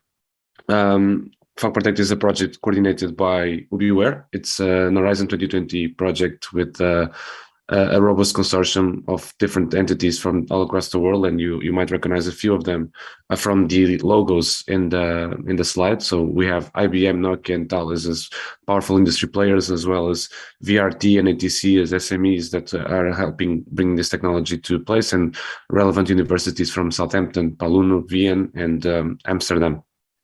And in short, Pedro already covered this a little bit on his keynote, but our view on data protection is to actually focus on the sensitive data. And sensitive data, as he mentioned before, is important information that has the potential for severe consequences if it becomes compromised. And actually, the University of Southampton has shared this CIA triad, which is the loss of confidentiality, loss of integrity, and loss of availability in regards to accessing sensitive data. So being disclosed to an authorized user, being corrupted, or the authorized users cannot access it in the first place. And as Pedro had already mentioned, it can be personal or non-personal. So the personal sensitive data is related to identifying someone, the data subject, as according to the GDPR, and the non-personal data is not related to a person, but actually the compromise needs to be protected. So essentially making sure that it's confidential, integrated and available. And Fog Protect is focusing concretely on the computing continuum challenges. So also Pedro covered this a little bit on his slides, showcasing that data produced in end devices such as smartphones, sensors, or IoT devices can be processed in a continuous in a continuum of computing resources, and essentially, okay, hold on. I see you're not seeing my screen. Let me check. I don't know why you don't see the screen. Hold on a second. Okay, can you see the screen now? I hope so. But okay, so basically, data produced in devices can be processed in the continuum of computing resources. So closer to the devices than the fog node are essentially edge nodes, and then up to the cloud. And this processing through the different layers produces a few challenges in terms of protecting sensitive data. So these challenges are mostly because some fog nodes and end devices have limitation in terms of resources, in terms of memory, storage, and so on, which constrain the data protection methods. They are heterogeneous, so they run different operating systems, they run different hardware components, and so on. And in this way, it hampers consistent security. And the connectivity metadata can leak sensitive information. And basically, we also need to take into account that some of these devices are mobile, so they are moving around and they need to comply with the changing of data protection policies. And these frequent changes at the edge imply highly dynamic changes of data protection risks. So we need to make sure this is covered, as well as transparency about stakeholders, so that we don't have unauthorized data access in this data value chain from the data subject to the data user. So Fog Protect is basically developing 4 building blocks: a secure data portability, a data protection aware adaptive service and resource management, protecting also and with end-to-end security management for data, and the risk management as well. And these are the increased management capabilities that cover the data value chain from end to end, protecting sensitive data, but also in the cross-computing continuum, hence this bidimensional approach. And the idea is that we bring to the market, or at least we try to increase the technology readiness level of 4 technology innovation. So the secure data container for data portability and mobility, the adaptive service and resource management that becomes aware of the different contexts, the advanced data protection policy management, and risk management models and tools to evaluate the different scenarios. And these scenarios are being developed with 3 real world use cases provided and promoted by different partners of the project: smart manufacturing led by Nokia, smart media by VRT from Belgium, and smart cities from Ubiwhere. So starting with the smart manufacturing, the use case consists of having container, the typical shipping container you see on those huge ships crossing the ocean, that has the capability of running robots inside of it to produce the items instead of only shipping them. So basically handling the manufacturing across the process. And basically these capabilities are available in the cloud. So the robots and the computing resources are there to eliminate non-value adding transportation time. So with this, we are basically, since the cloud hosts all the data required for the products, Fog Protect automates the risk analysis and the deployment and configuration of the protection technologies for external access from cloud-based software. So some of these products are sensitive information about the materials used, or in fact the type of manufacturing capabilities that are being used to be produced. They are sensitive information for the companies producing them. So this way we can ensure that it's being protected. The second use case is the smart media one. Basically, we have video booths promoted by VRT, a media company in Brussels and in Belgium, sorry. And they basically can allow the contribution of user-generated videos recorded either on a smartphone or in these portable video booths to a video production agency. And we have in this scenario a chatterbox service, which is basically a chatbot interacting with the users, recording the video, basically collecting a lot of metadata by asking questions to the end user. So these questions are made available to the guest via the computer located in the video booth or in the app, and the AI services that interpret this the answers from the user, from the guest, can be located both in the cloud and the portable video booth, and are used to analyze the videos and extract more metadata from them. So we ensure with Fog Protect that the access to personal data is restricted and may differ between different roles of authorized users. So it's possible to define and enforce necessary security and access policy in a centralized location. And last but not least, we have the smart cities use case promoted by Ubiwhere.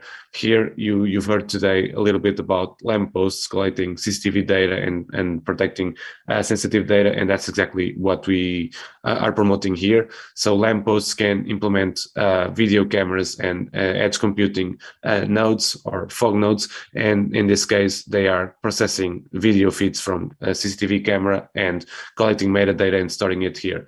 They are then sent to the urban platform in the cloud in our premises.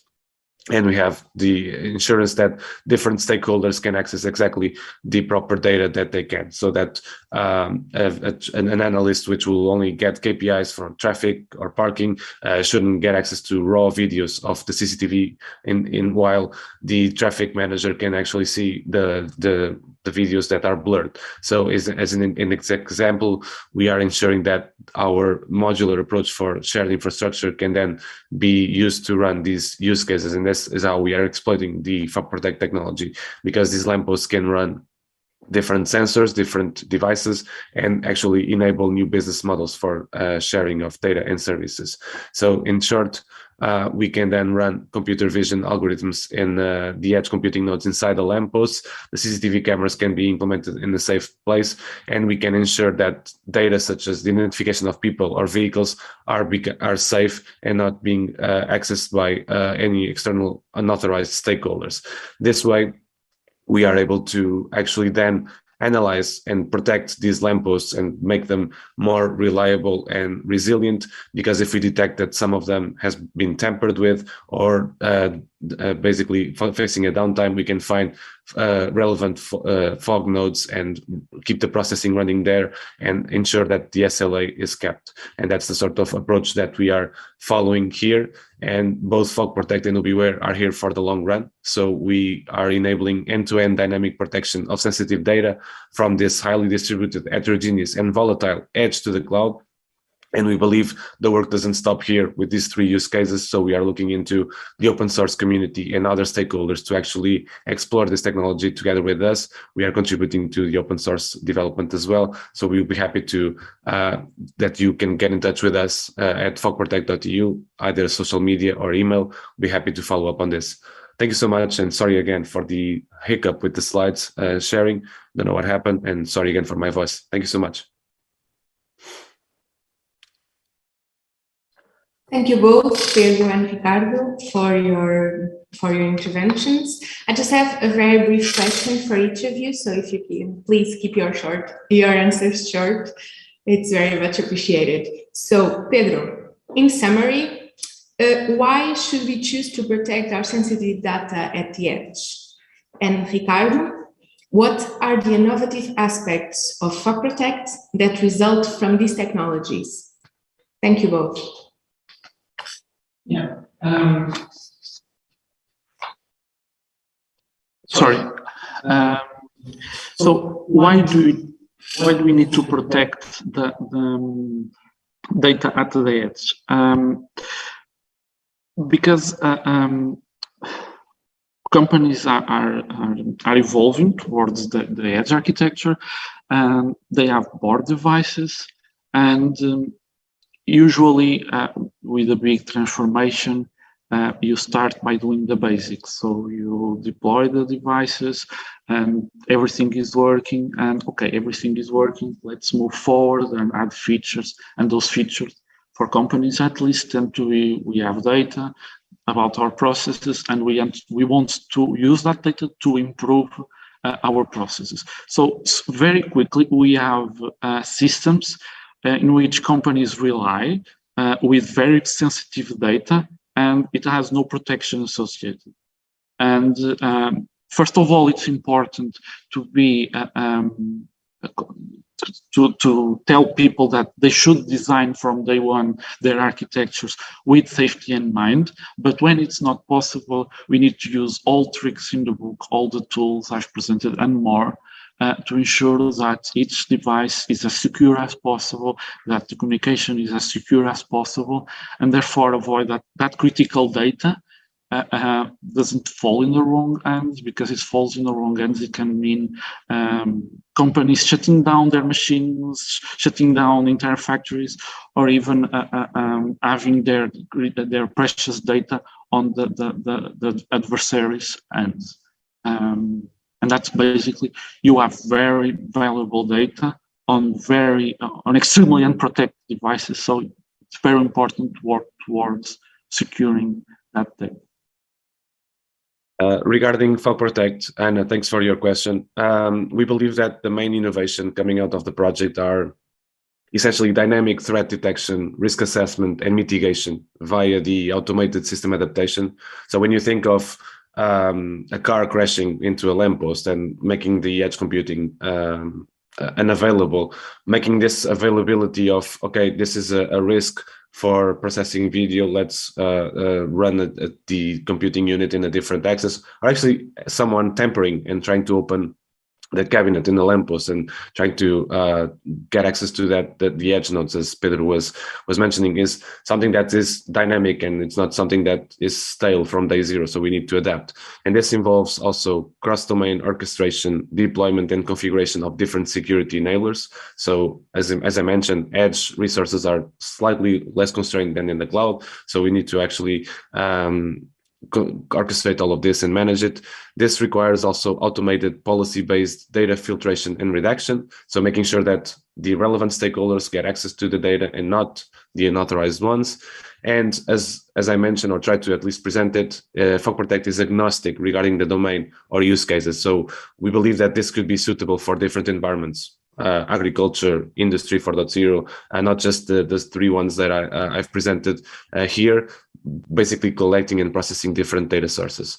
And last but not least, we are building it with state-of-the-art technology and fostering open source technology as the best as we can, so that the community can reuse the components and actually engage on different use cases with it. And we are happy to collect their feedback and involve them here. Thank you.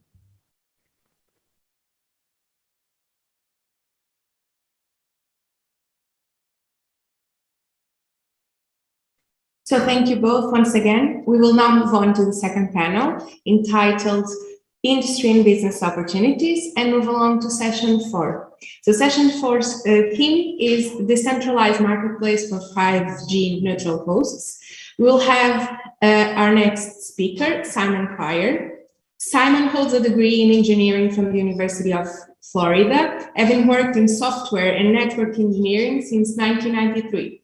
Currently, Simon is the R&I Strategy Director of Acceleron, where he coordinates several international projects, bringing SMEs, large enterprises, academic and research partners together for next-generation 5G mobile communications. Since Ubiwhere has been coordinating a project that focuses on this topic, we will have Hélio Simeão, Ubiware's 5G researcher, that will present this project, 5G, further exploring Ubiware's role in it. So please, Simon, the floor is yours. Okay, thank you very much, and hi everyone.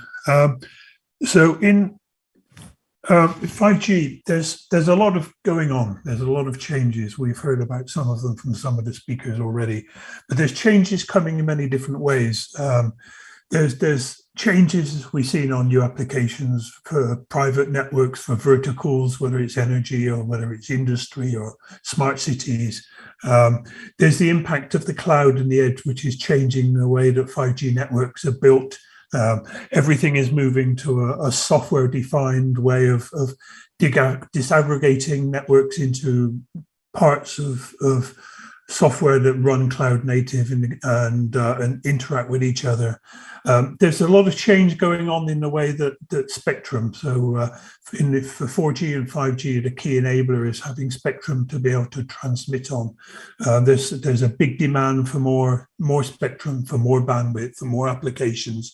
So there's a lot of changes in the way that you can purchase it, the traditional thing via auctions, but also sharing of spectrum for industrial applications. So in the way that all these services are brought to market, the whole of the value chain, who buys the equipment from where, who operates the service, all those sorts of things are changing. Some of them driven by technology, but a lot of them driven by business and economies. So the way of having economically viable 5G networks means you have to start sharing around equipment. So there's a lot of things going on, and it's a big subject, but I'll just focus on a few things. So 5G today. So if you have your 5G smartphone and you see the 5G on pop up that you start these networks being rolled out, this is the first phase of 5G, what is called non-standalone. It can be certainly faster than 4G in some cases, but essentially it's the same sort of thing. It's still aimed at consumers with smartphones, and it's operated and run by public mobile network operators. But one of the big changes in 5G is this move to what are called standalone networks. So this is the enabler to have dedicated private networks for business to business types of applications. So all these verticals we've heard about, the energy, but also e-health, private networks inside factories for managing robots and all these sorts of things. These are enabled by 5G standalone, which first came up in release 15, the second phase of release 15, and is now release 16, and will be going on evolving into 5G advanced when we get to release 18. Throughout this decade, when we expect 6G will start kicking in sometime in 2030. But as I mentioned, a lot of the changes are driven by business. The public mobile network operators used to be very profitable. They had lots of money coming in from calls and SMSs and things, but a lot of that money has gone over the top. So people like Netflix and Spotify and all the ride-sharing, people like Bolt and Uber, they get the revenue. But a lot of the people providing the 5G connectivity, they become a bit more like dumb pipes. So the profits are being lost. So all the income from voice and SMS is gone. So generally, the ARPU, the average revenue per user that these people are getting in, are dropping. But at the same time, they have massive costs in deploying 5G networks. So there's a lot of costs in buying the 5G spectrum, the traditional spectrum at auctions.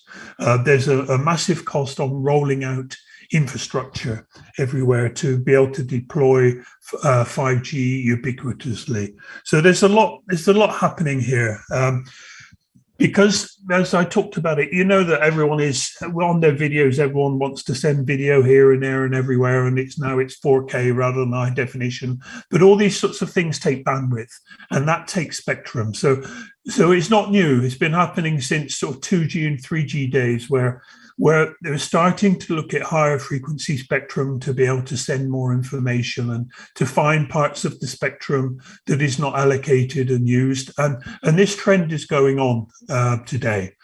But it has an impact in the fact that as you go up in frequency, you get lots of more bandwidth, but the signals don't travel so far.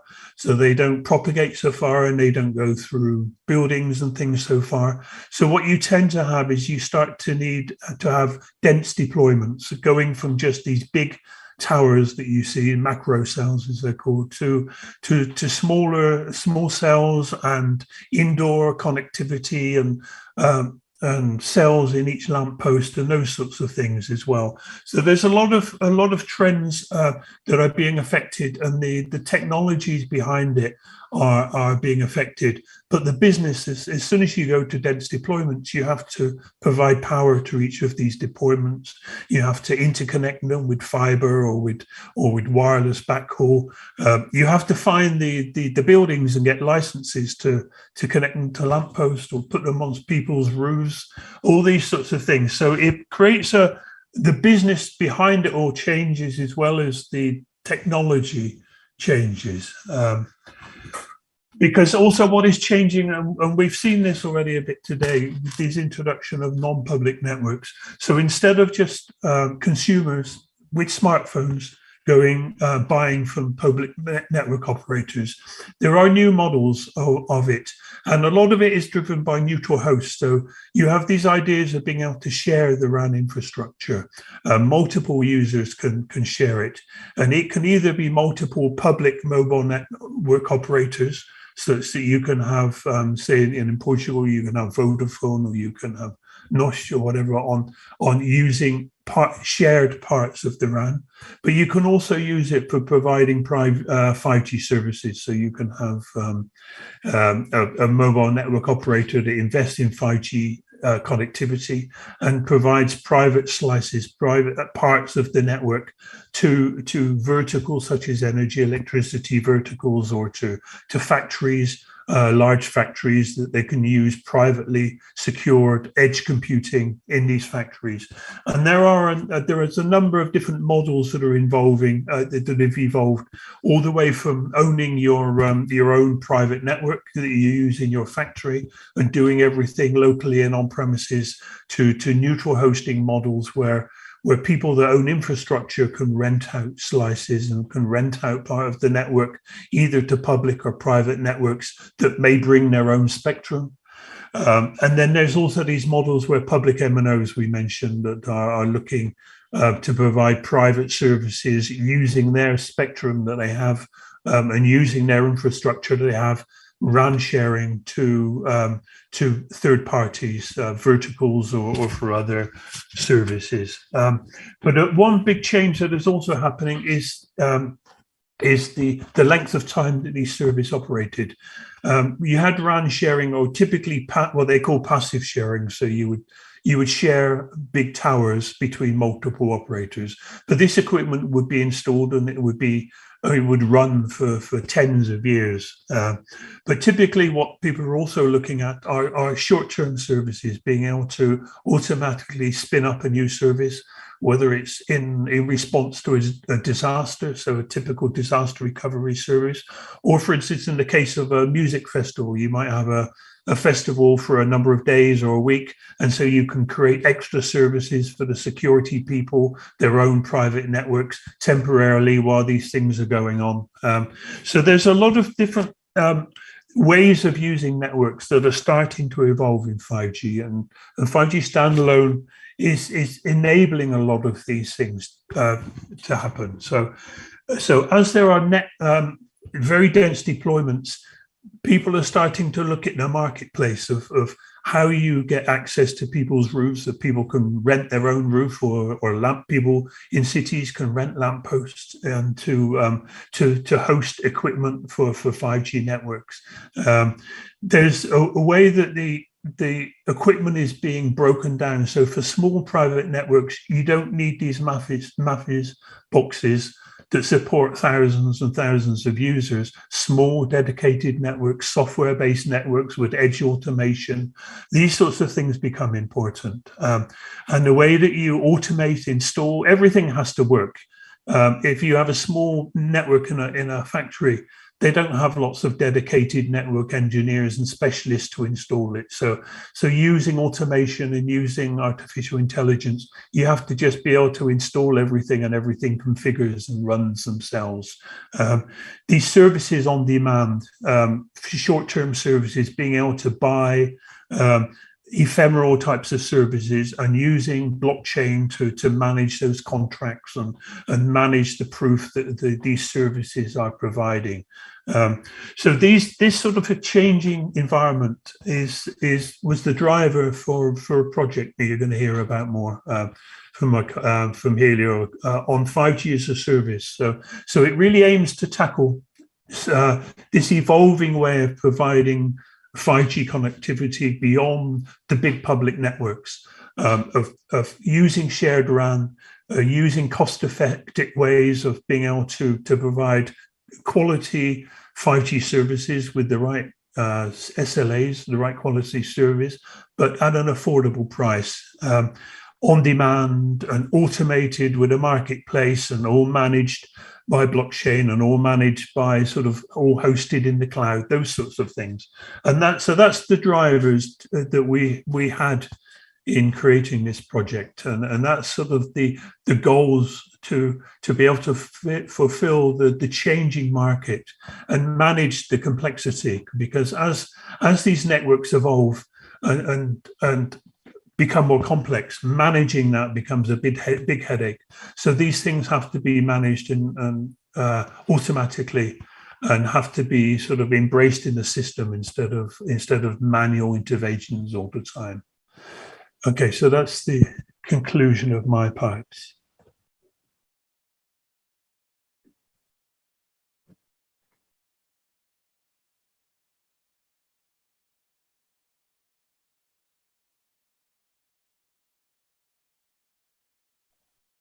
Oh, hello, hi everyone. So let me just share the screen really quickly. Hope everyone can see me.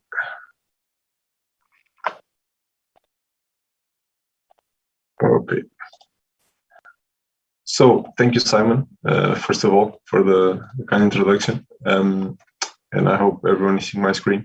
So basically, I'll talk about a little bit to you regarding 5G as a service, as Simon was saying. So this is H2020 project, which Ubiwhere is coordinating, and Accelerate is the technical coordinator, and also the remaining partners afterwards in the PPT. So 5G as a service, in essence, picking up in what basically Simon also introduced.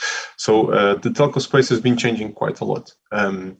The traditional business to consumer has been squeezed. The opportunity has been squeezed as much as possible by the, let's say, legacy mobile network operators, and this basically means that they need to go out and look for new opportunities, such as private networks to address, let's say, more business to business segment. Also, in terms of this, or tackling this opportunity as well, we are seeing new telco operators, and I believe this is a trend that will go on, especially focus on specific verticals. So, and also, there's, in terms of technology, there's this Open RAN that it's in very short disaggregation of the hardware and software, so that we can actually run independently of the hardware that's underneath whatever software we want on top of these components. So this is causing the ecosystem to diversify quite a bit, and this also comes from the merge, I like to call it, between the telecom and the IT worlds. So all of this running workloads more toward the edge. So all of the things that we've been discussing so far in this in the webinar, it's quite on point in terms of where we are going to on the telco world. So in terms of also how this will change, or the ecosystem, basically we, instead of having like someone was saying that if you analyze the cost per megabit, or the cost per gigabit, even it's decreasing every G, let's say. So this is something that it's causing MNOs or traditional MNOs to look for new opportunities, and there needs to be a platform right? So that it's possible for not only the old players, but also the new ones to conduct business, to operate, to find opportunities and materialize them. So basically, we foresee that there's new business models, like picking up again on some of the things that Simon said. Basically, how these services will be offered instead of just on a per month basis or a year basis. With this type of subscription, you can have much more ephemeral type of services, even being charged live and not something that comes at the end of the month. So a lot of also in terms of maybe API calls or charge based on the amount of API calls, something that a lot of software companies are already doing quite well, but MNOs traditionally, let's say, struggle a little bit in this sense. So all of this, basically, it's getting to the point where a platform is needed, pretty much. And with that in mind, I'd like to present you 5G as a service, where basically we want to provide this, or want to be this new platform that will not unify, but interconnect, let's say, all the different stakeholders, all the different players in the telco space, not only the legacy ones, such as the site owner, the system integrators, and so on, but also more on the software side, which is where the industry is going. In this sense, all these different, or how MNOs still today with the 5G non-standalone and are progressing or transitioning to the standalone, where the full benefits of 5G will take place. But it's still clear that the way they route traffic, it's still pretty much MNOs treat the network as a whole, or let's say the pipe as a whole, and whatever services, or if the pipe is running quite well, then all the services run quite well. Well, with 5G standalone, this is not so much the case, because we will have this resource or a resource isolation. We have different, let's say, pathways on top of the same physical infrastructure, and this is the one of the main benefits that that 5G as a service can leverage from the 5G standalone architecture. What, let's say, makes this product different, what makes this platform different? So picking up again on what Simon was saying about how this will become more of a, let's say, networks, and it will be very hard and very complex to manage this sort of orchestration that is needed, between all the service instantiation, all the lifecycle management and of the services. This cannot be done like MNOs or like operators are doing it nowadays. So this requires, or 5G as a service delivers this level of management and orchestration. And also here's let's say, the novel part, or where I believe that the 5G as a service really distinguish itself. It's basically that all the contract part, all the business settlement agreements, the SLAs, these are input in the distributed ledger. So we use smart contracts, example, the father smart contracts. And in essence, we want to provide a new way that companies can interact and also can make business requirements written, let's say, in these smart contracts and on the distributed ledger, meaning that in a trustless environment, this can be done, and this can provide trust where before it was not possible to. So in essence, we want to be this platform that will help the ecosystem to thrive, especially for the newcomers, for the new entrants, and all these different services and business models that are yet to be implemented and are still emerging. We want to be at the forefront of that, and this is why we believe that with the programmability of smart contracts and DLT, we can help enterprises achieve that. Also, the main focus right now that we have, or the main vision, is that we want to help operators, public or private, to target the vertical industry. We have an energy vertical in the consortium, and and they are very keen on this type of how they can procure and how they can use these novel technologies to in essence buy specific services and with SLAs, so that helps them to operate and to have a better visibility on the grid, especially this ties up quite nicely to what also some of my colleagues already presented on smart grids and so on, and why it's needed this connectivity. Well, this is some of the, let's say, the full vision of the 5G as a service marketplace. Well, where not only if I can get the pointer. Okay, so this ties up very well with the part of the infrastructure in terms of landlords and where can you put, let's say, especially if you're going more in terms of small cells at scale, you need to share the cost, you need to share infrastructure, also in terms of energy efficiency. So all of these KPIs and efficiency metrics that are very relevant for now for everyone, and also in terms of passive equipment to how can we actually deploy equipment at scale, radio equipment that's not so beautiful most of the times and still needs to coexist with an urban landscape, for example. Also, in terms of tailored services, like I was saying, so ultra reliable low latency or enhanced mobile broadband or massive machine type communication. These are the three main, let's say, in the triangle.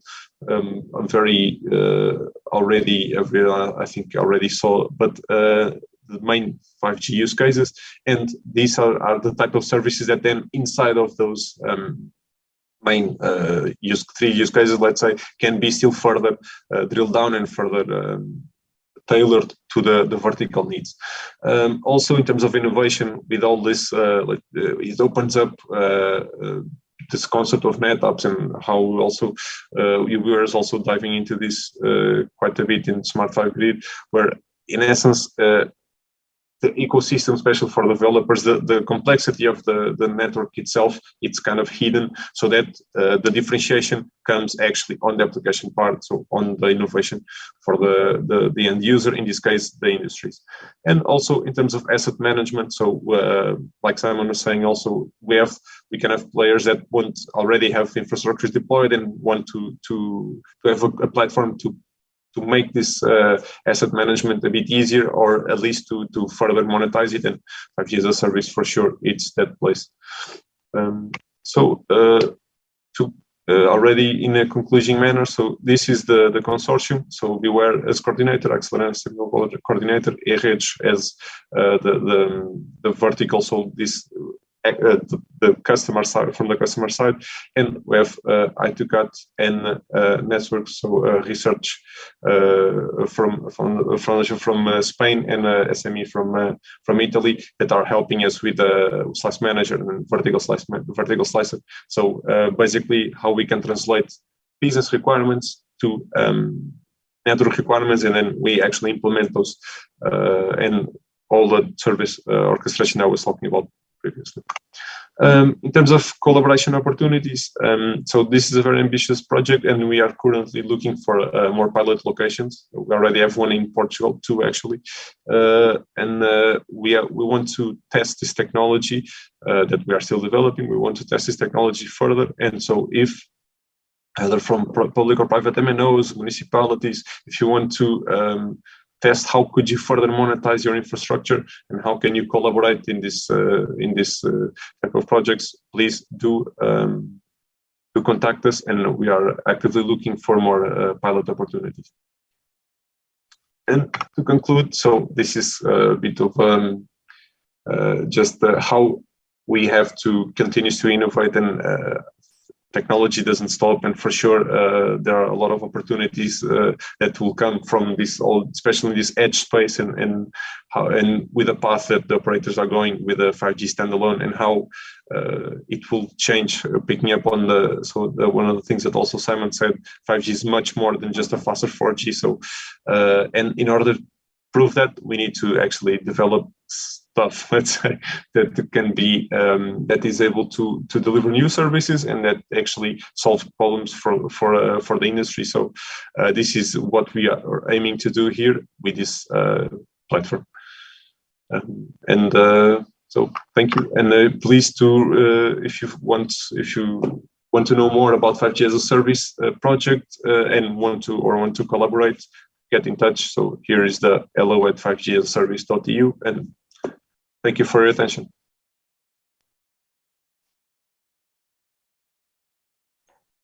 Thank you both, Simon and Elliot, for your interventions. We just have a brief question for Simon. What is, in your opinion, the role 5G has in decentralizing solutions? Thank you. Sorry, can you please repeat? So I was asking if you can enlighten us and tell us what is, in your opinion, the role that 5G has in decentralizing solutions. I think, yeah, 5G will affect lots of things. 5G is sort of just an enabler for so many things running to connect. I think so it will affect solutions for centralizing things. It will allow you to connect, so it will enable you to bring a lot of remote sites, say in the energy sector, be able to sort of both centralize the management and control of lots of networks and automate that control. And it at the same time will support these edge things to allow you to distribute computing and processing when you need to for throughput and latency and things. So certainly 5G will start to have a big impact. It's probably not visible yet, but there's a lot of work going on. There's a lot of interest in deployments and things on factories. So I think it's going to have a big impact. It will take many years before we see the full impact. Gradually, things that start coming in. You see lots of deployments in certain industries. In automotive industries with this sort of shared spectrum in Germany, and smart cities very interested in it. So it won't solve all the problems, but it's sort of an enabling technology to allow you to connect things with high throughputs and lower delays and manage delays and good quality of service to allow centralized operations. So I'm not sure if that fully covered your questions, but there you go. So for our next session, session number 5, we have 5G and emergency communication.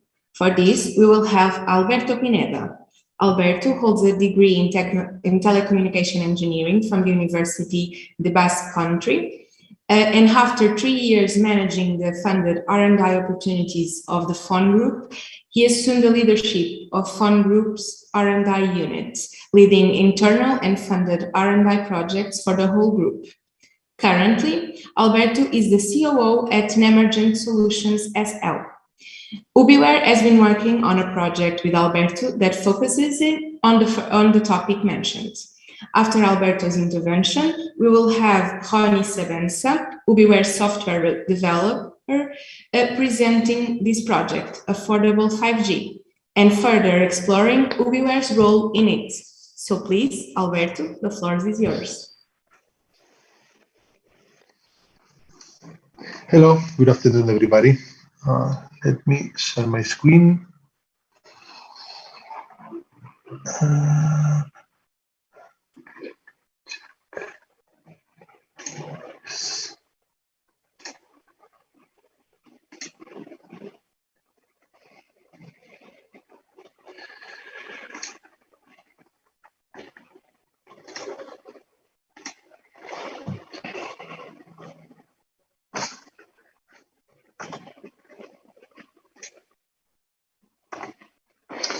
Okay, I hope you are seeing my screen. Hello, good afternoon. As mentioned, I'm Alberto Pineda. I'm the Chief Operations Officer of Nemergent Solutions. Okay, during my presentation today, first of all, I'm going to make you an introduction to what mission-critical communications are, and also explain a bit about what MCX is and the comparison between MCX and legacy solutions. After that, I will go deep into 5G and the relationship with MCX. And finally, I will explain two use cases that are enabled by 5G and that are really interesting for the customers and that are based on the needs that the current customers have in the 4G systems. Okay, to define what the mission critical communications are, I usually like to put some redefinitions that could be easily find in Google. Okay, basically mission critical communication are those that, because of the messaging that they are taking, or because of the urgency of the communications in itself, it needs a special treatment. Okay, basically, and to understand easily, they are the ones used in some of these markets. Okay, public safety and public transport will clear. I mean, public safety for police, for ambulance, for firefighters. Public transport, basically on trains, but also on airports, in some cases even in buses. Okay, on the military market also they can be used, and also includes groups such as oil and gas, factories, and so on. So more or less, just to establish a bit the markets with this kind of mission critical communications are used. Okay, what we have until MCX, what we have in the past. Okay, in the past we have several technologies. Two of the main important ones are Tetra and P25. Probably you know some of them. Okay, they are legacy technologies that are not the standard technologies. I mean, there is not a full standard defined, or if there are some standards about them, vendors usually don't follow them, or at least not in a whole. Okay, what are the problems of these previous technologies? They are based on narrowband deployments. They are mainly based on radio deployments and specific technologies. What does it mean? Well, as they are based on narrowband technologies, they usually don't have much services apart from voice, and in some cases small messaging. Okay, as they are not fully standard, the main problem is that there is not economies of scale. We cannot use different vendor or multi-vendor deployments, so this is a limitation for the end users. Also, there is an issue interconnecting different technologies, and also even in the same technology, different deployments. Okay. There are some points in favor, such as device-to-device features. I mean, this is something that at least by the moment on LTE deployments has not been reached. And there are also some characteristics or some features of this technology, such as group management of port control, that has been inherited by MCX. Okay, MCX networks are based on LTE, and they are the next step. Okay, but what is MCX? Okay, let me move this one. Okay, MCX is a technology that is based on LTE. It's defined by the 3GPP and its standards. So 3GPP decided to include all the elements on top of the 4G network to manage mission critical communications. In this case, we are talking about, of course, a wideband technology. So we take advantage of the LTE networks to provide mission critical communication services. Thanks to the narrowband, here we can offer additional services apart from voice, that it's the one offered in the mission critical push to talk. Here we can also offer mission critical video, this is based on video calls, and finally also mission critical data, not only messaging applications such as we can do, for example, in Tetra, but also we can share files. Okay. In the part of the operation, we can copy and we can increase the features that we find in previous system. Such as group calls, such as private calls. We can have floor control, of course, and we copy many of the behaviors or the operation procedures that we find in Tetra, Pin25, and so on. And in this case, we find also more economies of scale. Not only because 4G technologies are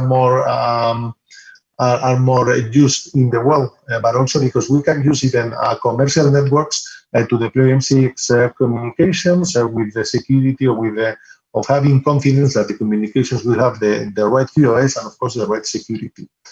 Okay, and finally also quite important inside MCX communications is the standard. Okay, they are standardized. The standard started in 2016 and it has been evolving since then. It started with N3G and beginning of 4G. Well, mainly with 4G, and now it's going ahead also with 5G. What means that the communication is a standard?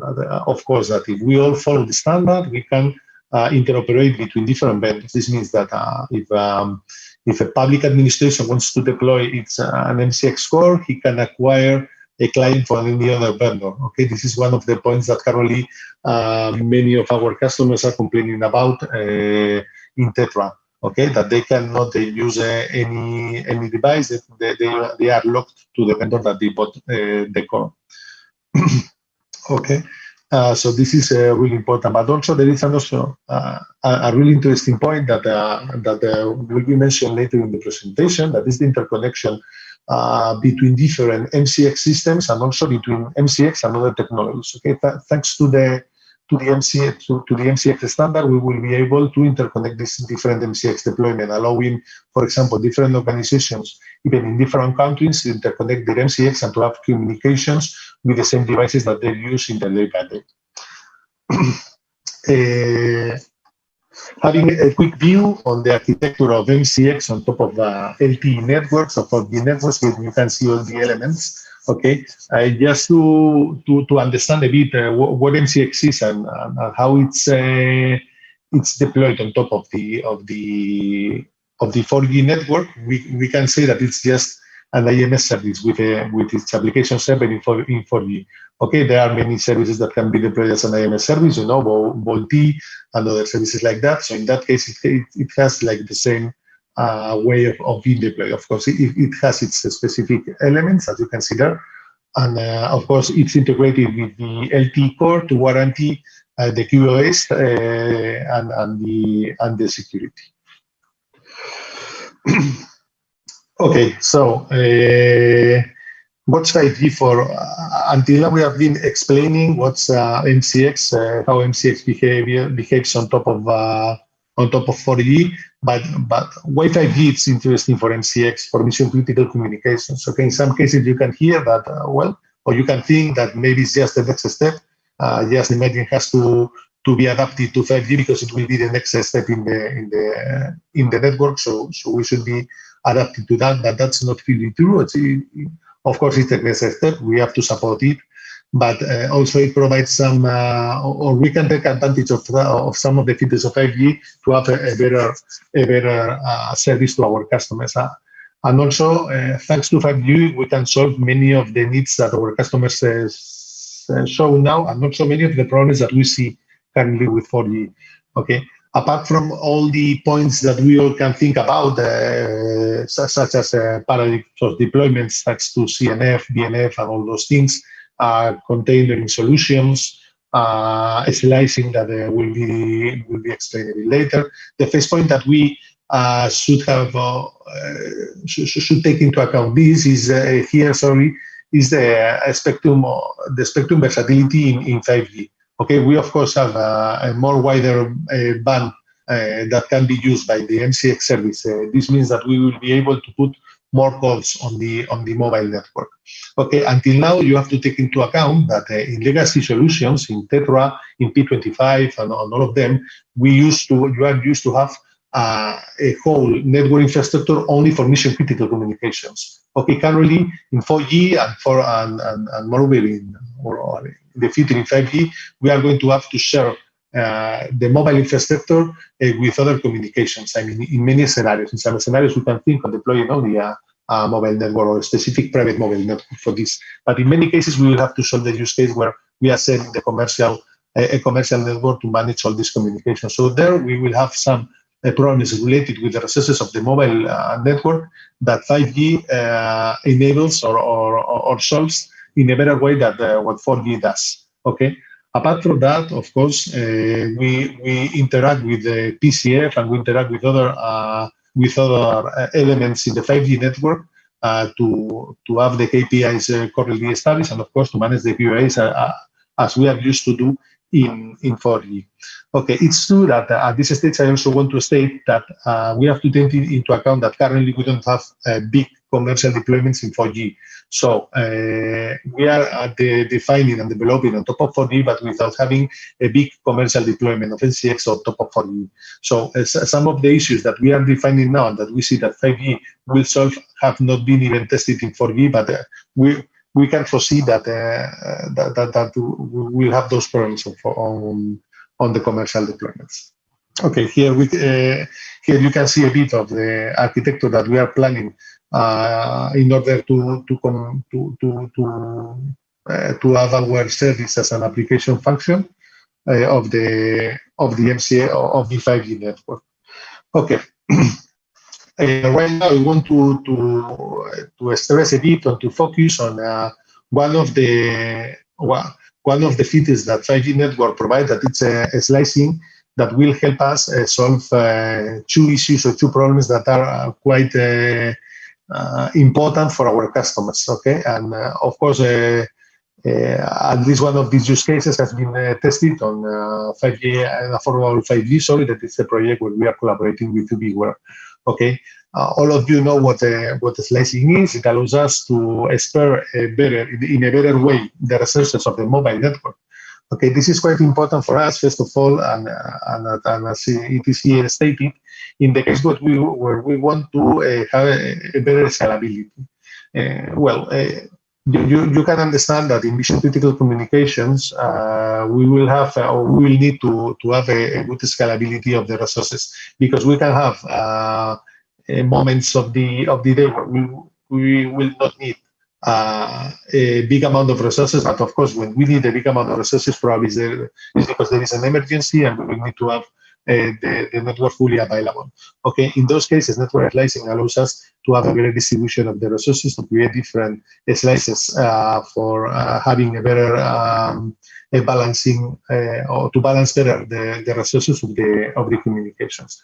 Okay, so that's the first application, to have a load balancer that allows us distribute in a better way the resources that we need to increase in a precise moment the resources that we need available, or that we need to have available for the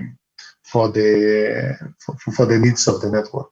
Okay, and the second use case that I want also to mention here is the international cooperation. Okay, one of the points that I have mentioned before is that MCX networks, and thanks to the standardization, enable the possibility of interconnecting different MCX deployments.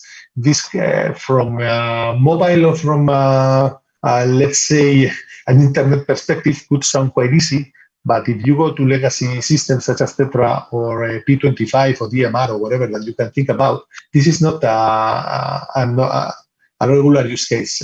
Just to give you some context, right now, for example, if there is an issue in the border between France and Spain, and different agencies need to collaborate, for example, firefighters from France and from Spain, they need to exchange some radios. Okay, because the system cannot be interconnected, not because there are not technical ways to do so, just because probably the vendors that provide those systems do not allow to open the interface that could enable the communication, or even they don't have them implemented in those systems. What we can do with MCX is to interconnect all different MCX systems and create groups that include people from different MCX deployments. This is applicable in a local area. For example, imagine in a city, we can have a different MCX deployment or connected, for example, for police, firefighters, and wherever. This is also can be applicable in an international scenario where we need to interconnect the different agencies, as I have explained, from different countries. Okay. In that case, if we are in an international area where we have only one operator's infrastructure, we can think of having different slices for each organization, and this is also can be applicable in a nationwide network, for example. Okay, so for this, having a network slicing that 5G enables is also quite interesting, because we can have different slices for different organizations and interconnect them nationwide or international. Okay, so this is more or less the brief use cases that I would like to explain today, just not to give you a very long discussion about this. So just as conclusions, MCX is the next step in mission critical communications, as I stated before. I mean, we have Tetra, we have P25, but these are quite old paradigms of communications, and on MCX we are able to take advantage of the of the wideband technologies deployed on mobile networks such as 4G and 5G to enable additional features and additional services for mission critical communications with the security, with security, and also of course with the right QoS managed. Okay. 3GPP started defining the MCX standard on 4G and now on 5G. So we can say that one of the most important points of MCX is that it's based on the standard of the 3GPP. 5G is not only the next step for mobile networks. As I have explained before, for MCX, it's quite interesting to have 5G because it enables some features that help us solving some of the main issues that our customer see on the MCX deployment. And finally, I have explained two of the most interesting use cases for our clients. Okay, so thank you all for your attention, and well, if you have any question, you can do it later.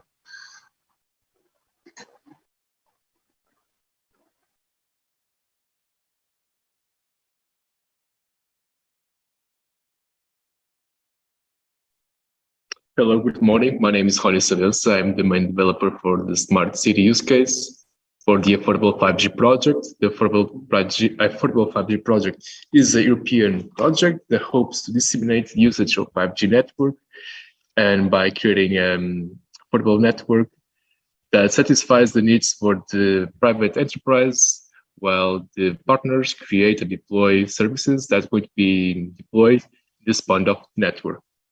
So in case of smart city, we have two solutions that are heavily based on machine learning. It's the emergency detection and the person detection.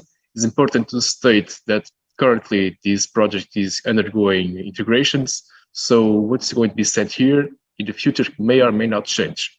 So for the person detection, we hope to identify a lost key and taking advantage of the bandwidth, while the person detection hopes to detect and track persons and taking advantage of the 5G capability of the 5G network. So for the emergency detection, currently we develop a machine learning algorithm that is able to detect a different person. And the interesting part of this project is going to be integrated with telecommunication provider. This is important because in the following scenario, the picture, we have a shopping mall which has a lot of people, a lot of devices connected to the network, and well, we have lost children. We're going to have a security guard that's going to use his smartphone as a streaming device, and we're going to have a Jetsonar. A Jetsonar is like a small capable computer that is possible, or which is possible to deploy a machine learning algorithm. Well, what is important in these services is that the telecommunication provider is going to trigger an alert that a lost kit is missing. This trigger is going to go to the security guard smartphone.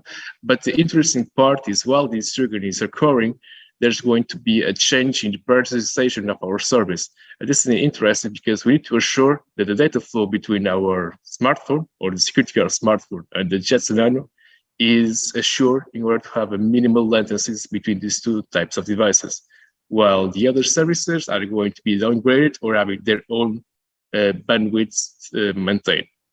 So that's how we hope to use the 5G network in these services. Regarding the person detection, it's we hope to use as a static services on which we're going to have a Jetsonar and also a full sequence edge server.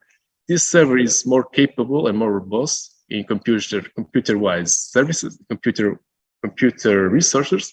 We're going to have a different machine learning deployed in this Jetsonar, a light version, and we're going to have a more robust machine learning deployed in the full sequence edge server. This device, this machine learning algorithm is going to be able to track and identify persons in a given frame. Not confused with the previous model that's going to perform re-identification. There are two different types of algorithms. So currently, we're not able, I'm sorry, I forgot to state the following. Currently, we are still undergoing the integration of the re-identification model, so I'm not able to provide a video feed of the ongoing detections. However, we're able to show right now the identification. The left side is the identification of the edge device, while in the right side, it's the full sequence edge server. As you can see, there's a clear difference between the frame rates. This is because, unfortunately, this video were captured in the CPU-bound environment, and machine learning algorithms is better performed in the GPU-bound environments. With our ongoing integrations, these frame rates are going to be better, more smoother, because are going to do well in the GPU-bound environments.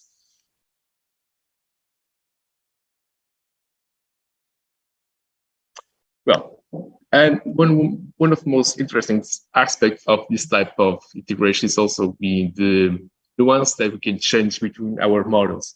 We can increase the frame rates of our model, can increase the frame rates of the data transmitted between the JSON and the Blue Edge server. However, if we increase the frame rate, we're going to downgrade the quality. As such, the quality of detection is going to be degraded. So we're currently studying the best aspect to have an optimal approach in the speed of detection, speed of transmission, and the overall quality in order to avoid false positives and false negatives. And also, this current iteration is able to perform it's able to support double devices, which I'm trying to say it's possible to have multiple devices streaming to the core server. And that's pretty much the current state of the affordable 5G projects. I'm going to pass the word to Anna, and thank you for your attention.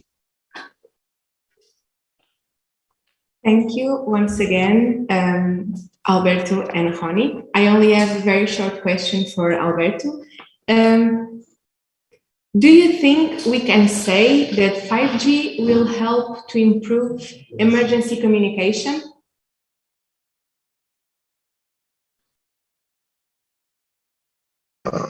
Yes, as mentioned in my presentation, many of the features that 5G provide or that improve from 4G will help us having a better service or better mission critical services on top of 5G networks. As mentioned before, the better usage of the spectrum and the increase on the band, and also the paradigm such as slicing that will allow us using in a better way the resources.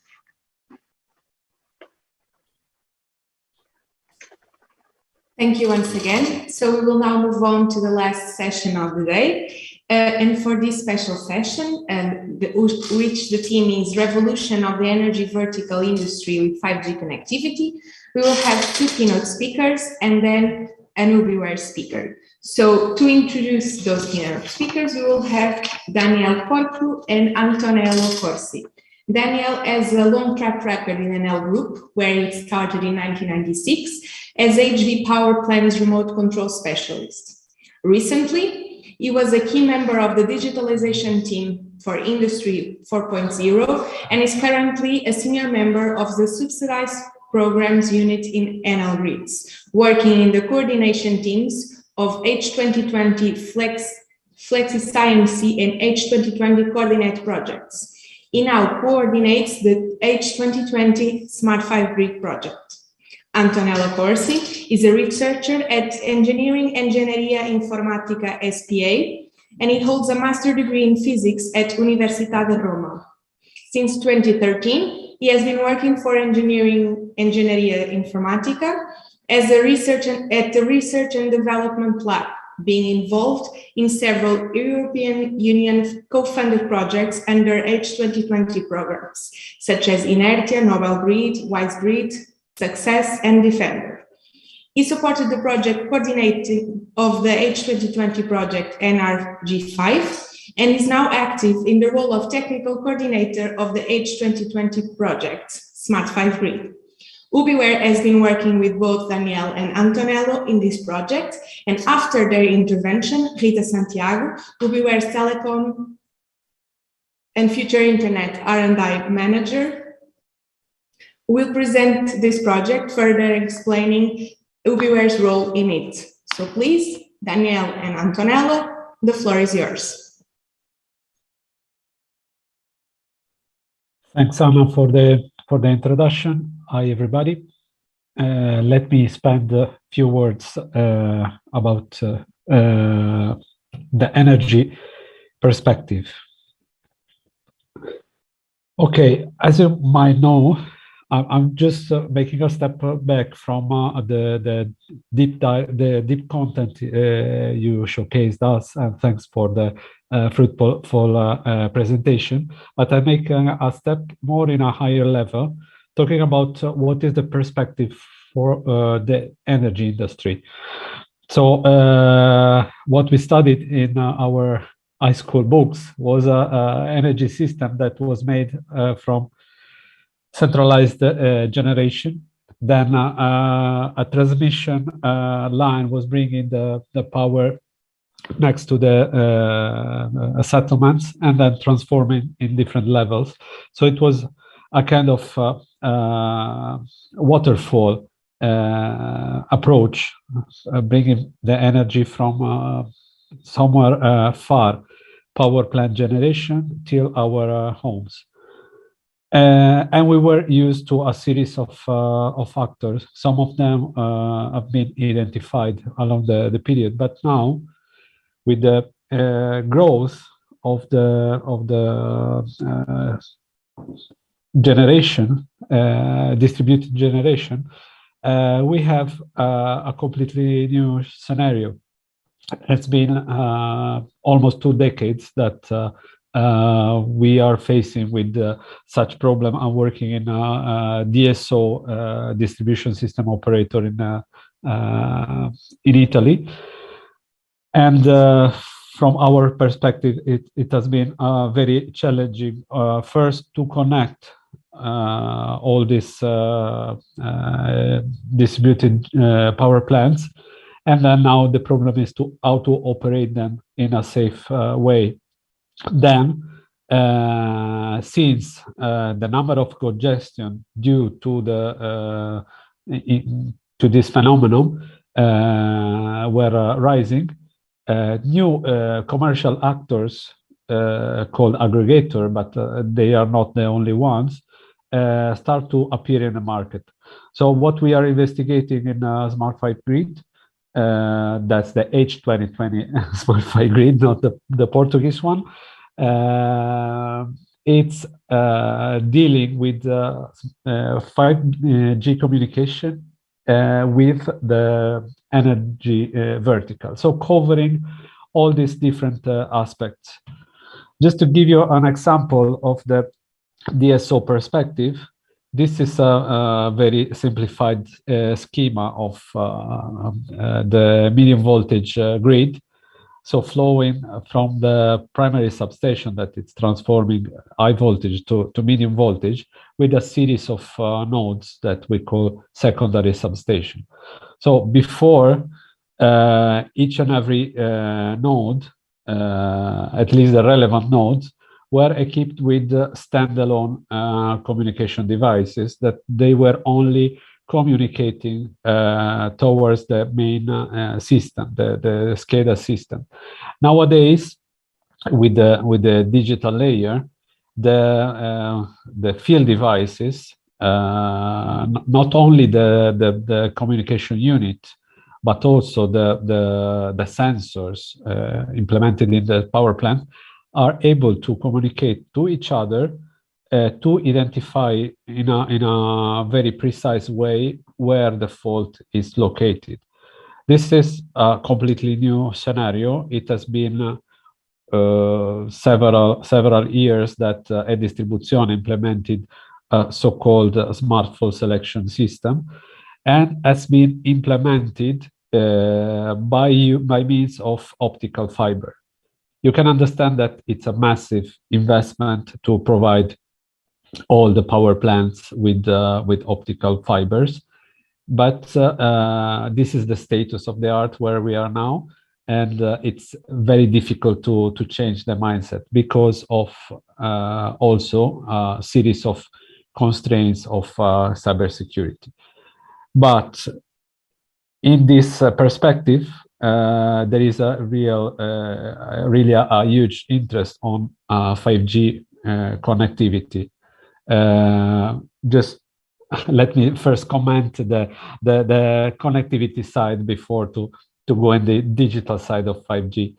So if we compare, as you might know, optical fiber with 4G and LTE, we have a more flexibility compared to optical fiber, and faster implementation and lower costs, while compared to previous mobile generation, 5G is more stable, and the opportunity of a slice that could replace dedicated telecommunication infrastructure, it's really promising from the system operator point of view. And the point for such implementation is the latency. Let me go back to the previous slide. If a fault occurs, for example, in this point, this advanced automation system, grid automation system, is not only capable to understand where the fault is, so opening this switch gear before depowering the full line, but also opening this other switch gear, so isolating completely the section and closing this one to repower this transformer and the portion of grid that it's not affected by the problem. All these operations are executed in less than 1 second. So all these thousands of messages that are being exchanged by all the devices involved, that in this schema, it's very simplified. There are only few nodes, but there are many more.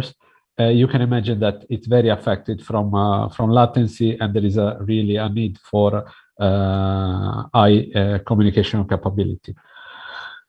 So apart from the transmission peculiarity, what is interested to be investigated from the industrial point of view is the virtual edge capability. And in this vision, Smart 5 Grid is going to test and implement, and we will talk later on, NetApps. That it's a extension, let's call it like that, as a first definition of network virtualization functionality that is giving an abstraction of 5G complexity in order to allow new actors and new developers to enter in this market. On our vision. Sorry, Daniele. Yes. Sorry, Antonello speaking. Sorry to interrupt you, but I cannot see the slides on the screen. I'm the only one that is. No, you need to select in view and select the presentation. Oh, okay. Thank you. Thank you. So, in our opinion, we think that European Commission it's pushing to create such a market. So that if there is no market for that or not commercial interest, it's this development that we are working at together with other projects will stay only as a nice exercise. So this will be the real challenge for us. So going back to the smart grid architectural model, on our vision, the intermediate layer, including the component layer, has to go for full digitalization. That means that, and we will see together with Antonello, how virtualization of field device can help to move the computational power towards the cloud and giving more stability, more resilience, and so on. Antonello, I leave you the floor.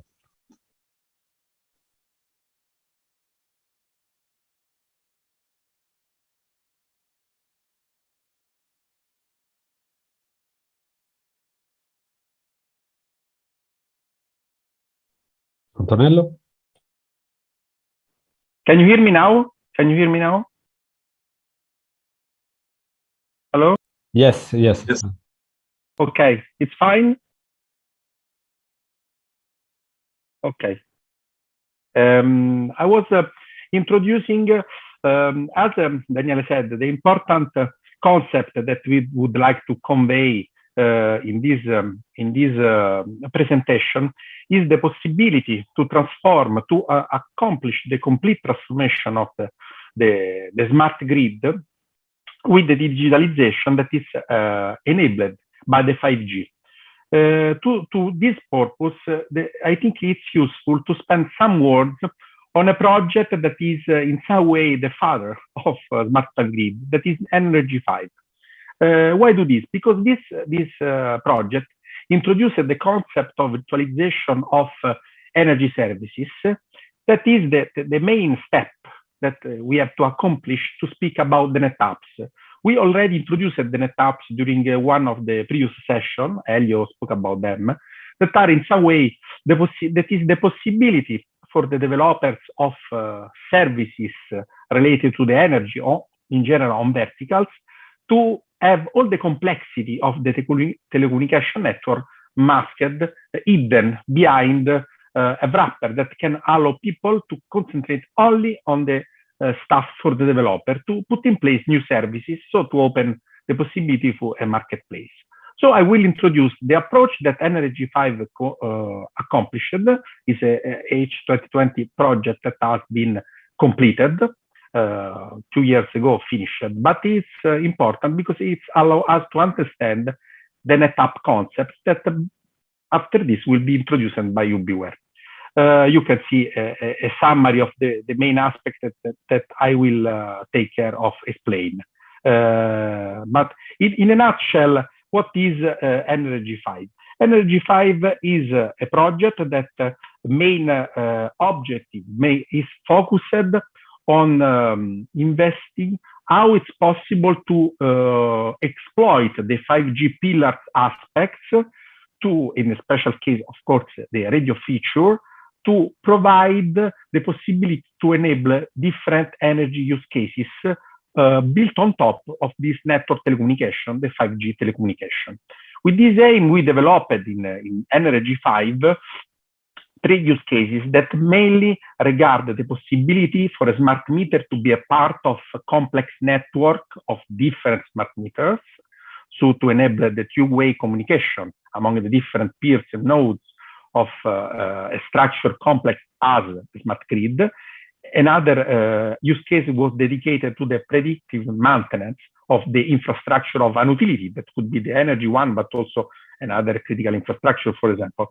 And then we tested the possibility to have low cost phasor measurement unit, so PMUs that are sensors that allow the measurements in the smart grid with a fine grain, and especially they allow us to control the frequency of the smart grid, because in case of imbalance, we can gauge the frequency and we are aware of something goes wrong in the smart grid if we control this PMU. Now the PMU are devices, field devices that are very useful, but to spread them in high density, it costs a lot of money. So what we tested and tried to demonstrate in Energy 5 was the possibility to offload some of the computational burden of a real device, like a PMU, in a virtualized way, so softwareizing part of this PMU. This will allow the possibility to spread the high density number of these PMUs to allow the control of the smart grid. We can move to the other slide. Mainly what Energy 5 did was to create on top of the infrastructure, the energy infrastructure and the telecommunication infrastructure, and certain number of VNF that are virtual network function. As we already described in different presentations, the possibility enabled by 5G are the ones that allow the network functionalities to be extracted from the hardware and then put in a software.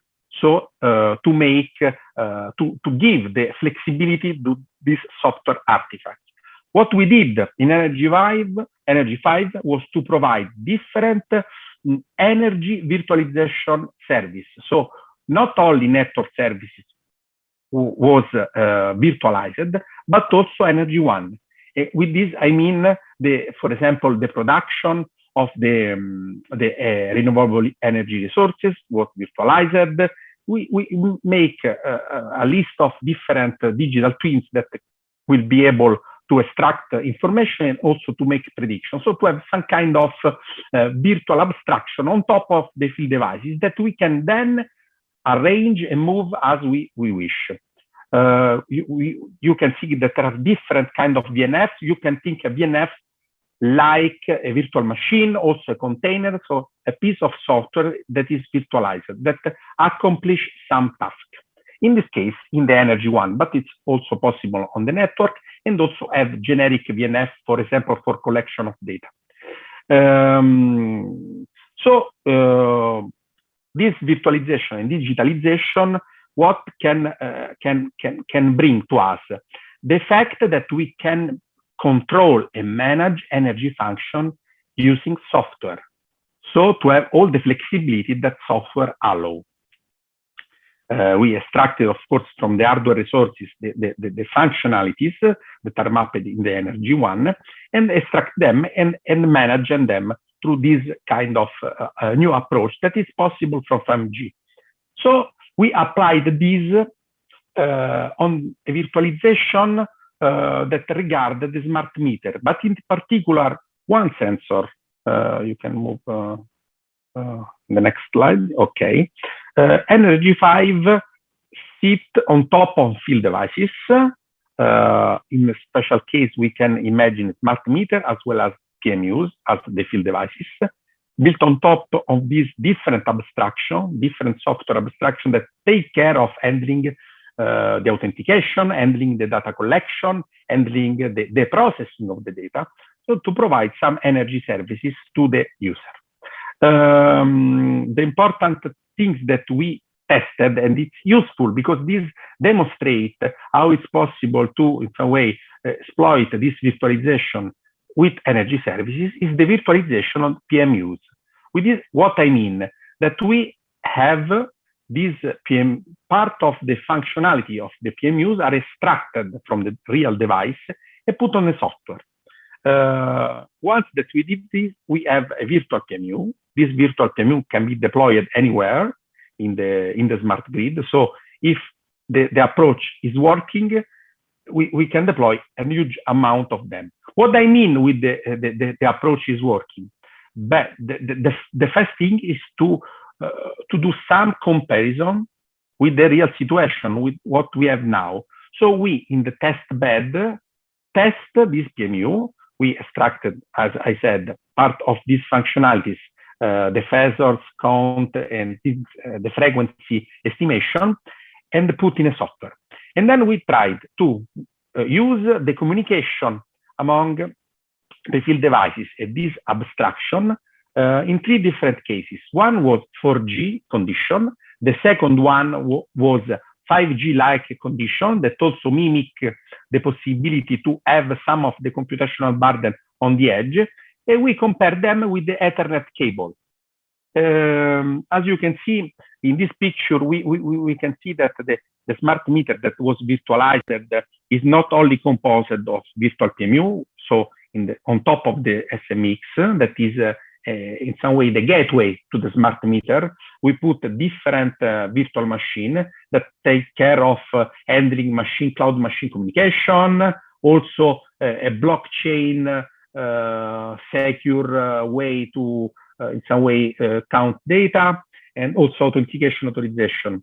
But the virtual PMU is important because we can see in the next slide, we put in place and we use another project, a triangle project. The test bed allow us to testing two different scenarios. One in which the PMU is connected via 4G, another one in which is connected with the real PMU is connected with the Ethernet cable. And the other one in which we have this abstraction, the virtual PMU, that is connected to a 5G resources, so the radio access, and we try to compare the performances to see if there is something that can be, in fact, rely on. And what was demonstrated in Energy 5, that the performances of 5G-like scenario that was simulated with the 5G test bed in the triangle test bed, we can show the last slide, show that respect to the diversion, the average diversion, in this case, the baseline is the Ethernet connection, the 5G embodiment installation is doing better than 4G with performances that are near 5G, near the Ethernet. So this fact that we have this good improvement, let's pose this question. Okay, we do this with the virtual PMUs. In the project, did also for other energy services. Let's move from this point to another one, to something that could be an enhancement of this. And this brings the concept of net taps.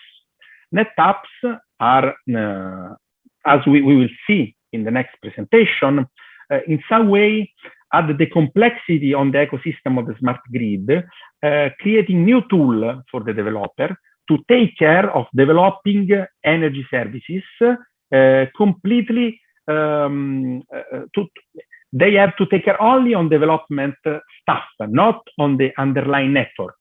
It's, I don't know, something very simplified, but you are a developer, you have not to take care of the underlying network, because it's the platform that we will develop in Smart 5 Grid will take care of this.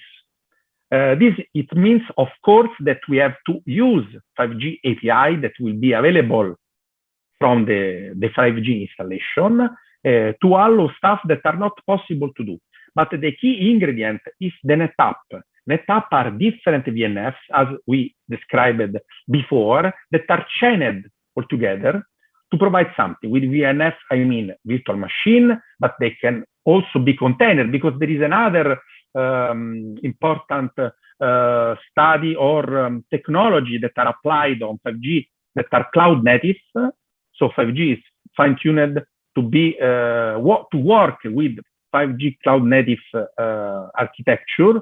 So having something that is developed following the microservices paradigm. So this will allow at the end to have the full virtualization of energy layer. And the fact that the complexity will be handled by different orchestrator. In the case of Smart 5 Grid, we will have an orchestrator that will be able to orchestrate the deployment of these different NetApps that are built on top of the different abstraction, will allow also to increase the complexity of the ecosystem, that is the communication one and the energy one. So I hope that this introduces a little bit the concept of NetApp that is developed in Smart 5 Grid. So it's to add layer of complexity on top of simple BNF that provides some energy service. Yeah, of course, before to close, as a coordinator, I need to share this message and inviting you to join our community. Follow us on our website, smart5grid.eu, because our main goal will be, and we are working on that in this project phase, to open our test beds to external developers. So to allow everybody to put hands on and understanding what does it mean. And as Antonello said, it's not needed to know how to deal with the underlying layers, but developer can dedicate their effort to solve integration, like the conceptual part of the implementation. And of course, you can follow us on all channels. So that's all from our side. Thank you. Okay, so I think I will pick here. Thank you, Daniele and Antonello, for this introduction. I think that you can see my screen. I will now had some information, a few, because Antonello and Daniele already presented some information about the project, but now talk about Smart Fiber Grid. That is an H2020 project, different from the previous that I presented, and is more focused on these specific solution and netapps for the smart grid.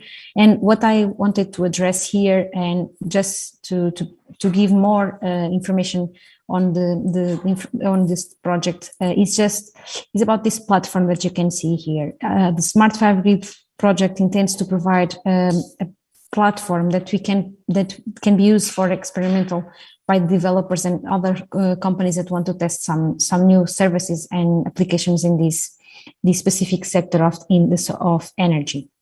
And also one of the things that is very important in this project, and is also this open service repository that you can see also here in this platform. Because besides having this solution that can be provided to developers and third parties, we can have a repository that contains all the information related to these NetApps, and also this VNV framework that is being developed by Ubiwhere mostly is this cycle of validation and verification of these NetApps. So we can have here a solution and a proposal to develop, verify, validate, and publish the NetApps, so we can test different verticals and have different use cases related to the grid and smart grids. But what is the needs for these? Why smart grids needs this project, and why we are trying to solve it with 5G or with this platform that I showed? One of the things that is needed now for the grids, and also just adding some information related that one that was already mentioned. One of the things that is needed right now for this sector is the automation, the digitalization of decision-making process. We need to have some new solutions and new lifecycle management approach that allows verify if the service and the solution that is being applied in the grid follows the cycle, so follows of every step that is expected. And also one of the things that is missing on the grids is the capability of see what is happening. So having this observability capability and also gather all the information related to different sensors and different measurements, because we have a lot of sensors, but they provide different data. If you have a way to fusing all this data and gather it so we can have some insights of what is happening or what can happen in the future, we can have a better way to provide services and see how these NetApps can help. So what is the pilots of this project that we are trying to address right now? We have a pilot in Italy that the main focus is more on the automatic fault detection of the grid. So if there's a fault that can happen, and also we on the Spanish pilot, we are looking for the remote inspection. So how we can use AI to remotely see how the grid is doing. And on the Bulgarian and Greek part, we have one pilot specific in Bulgaria that intends to validate the millisecond precision, so how the services are being provided in how in time how we can address it. And finally, we have a pilot between Greece and Bulgaria that is related to real-time monitoring, so have information in real time and see how the latency is working and different aspects related to real-time monitoring. And this is the consortium that already Antonello and Daniele already mentioned, but just to give you an overview that we have the full consortium, so we can have DSOs, TSOs, we can have tech companies that provide specific solutions. We have SMEs that give, and Ubiwhere is one of them. We can have here the knowledge and how SMEs and new developers can integrate this ecosystem. And also we have the telco part to help us understand how we can interact between grids, energy and telecom. And mostly that's it. Thank you so much and look forward for the questions. Thank you to the three speakers, Daniele, Antonello and Rita. We will have to close our session. We would like to thank once again all our speakers for having accepted this invitation to be here today and help us teach and share our knowledge and the information we have gathered through collaboration and projects. So thank you all for being here. I would also like to thank the audience that has been watching this webinar. And if you have any questions, please don't hesitate to contact Ubiwhere. We will be very happy to help you learn more about telecommunications.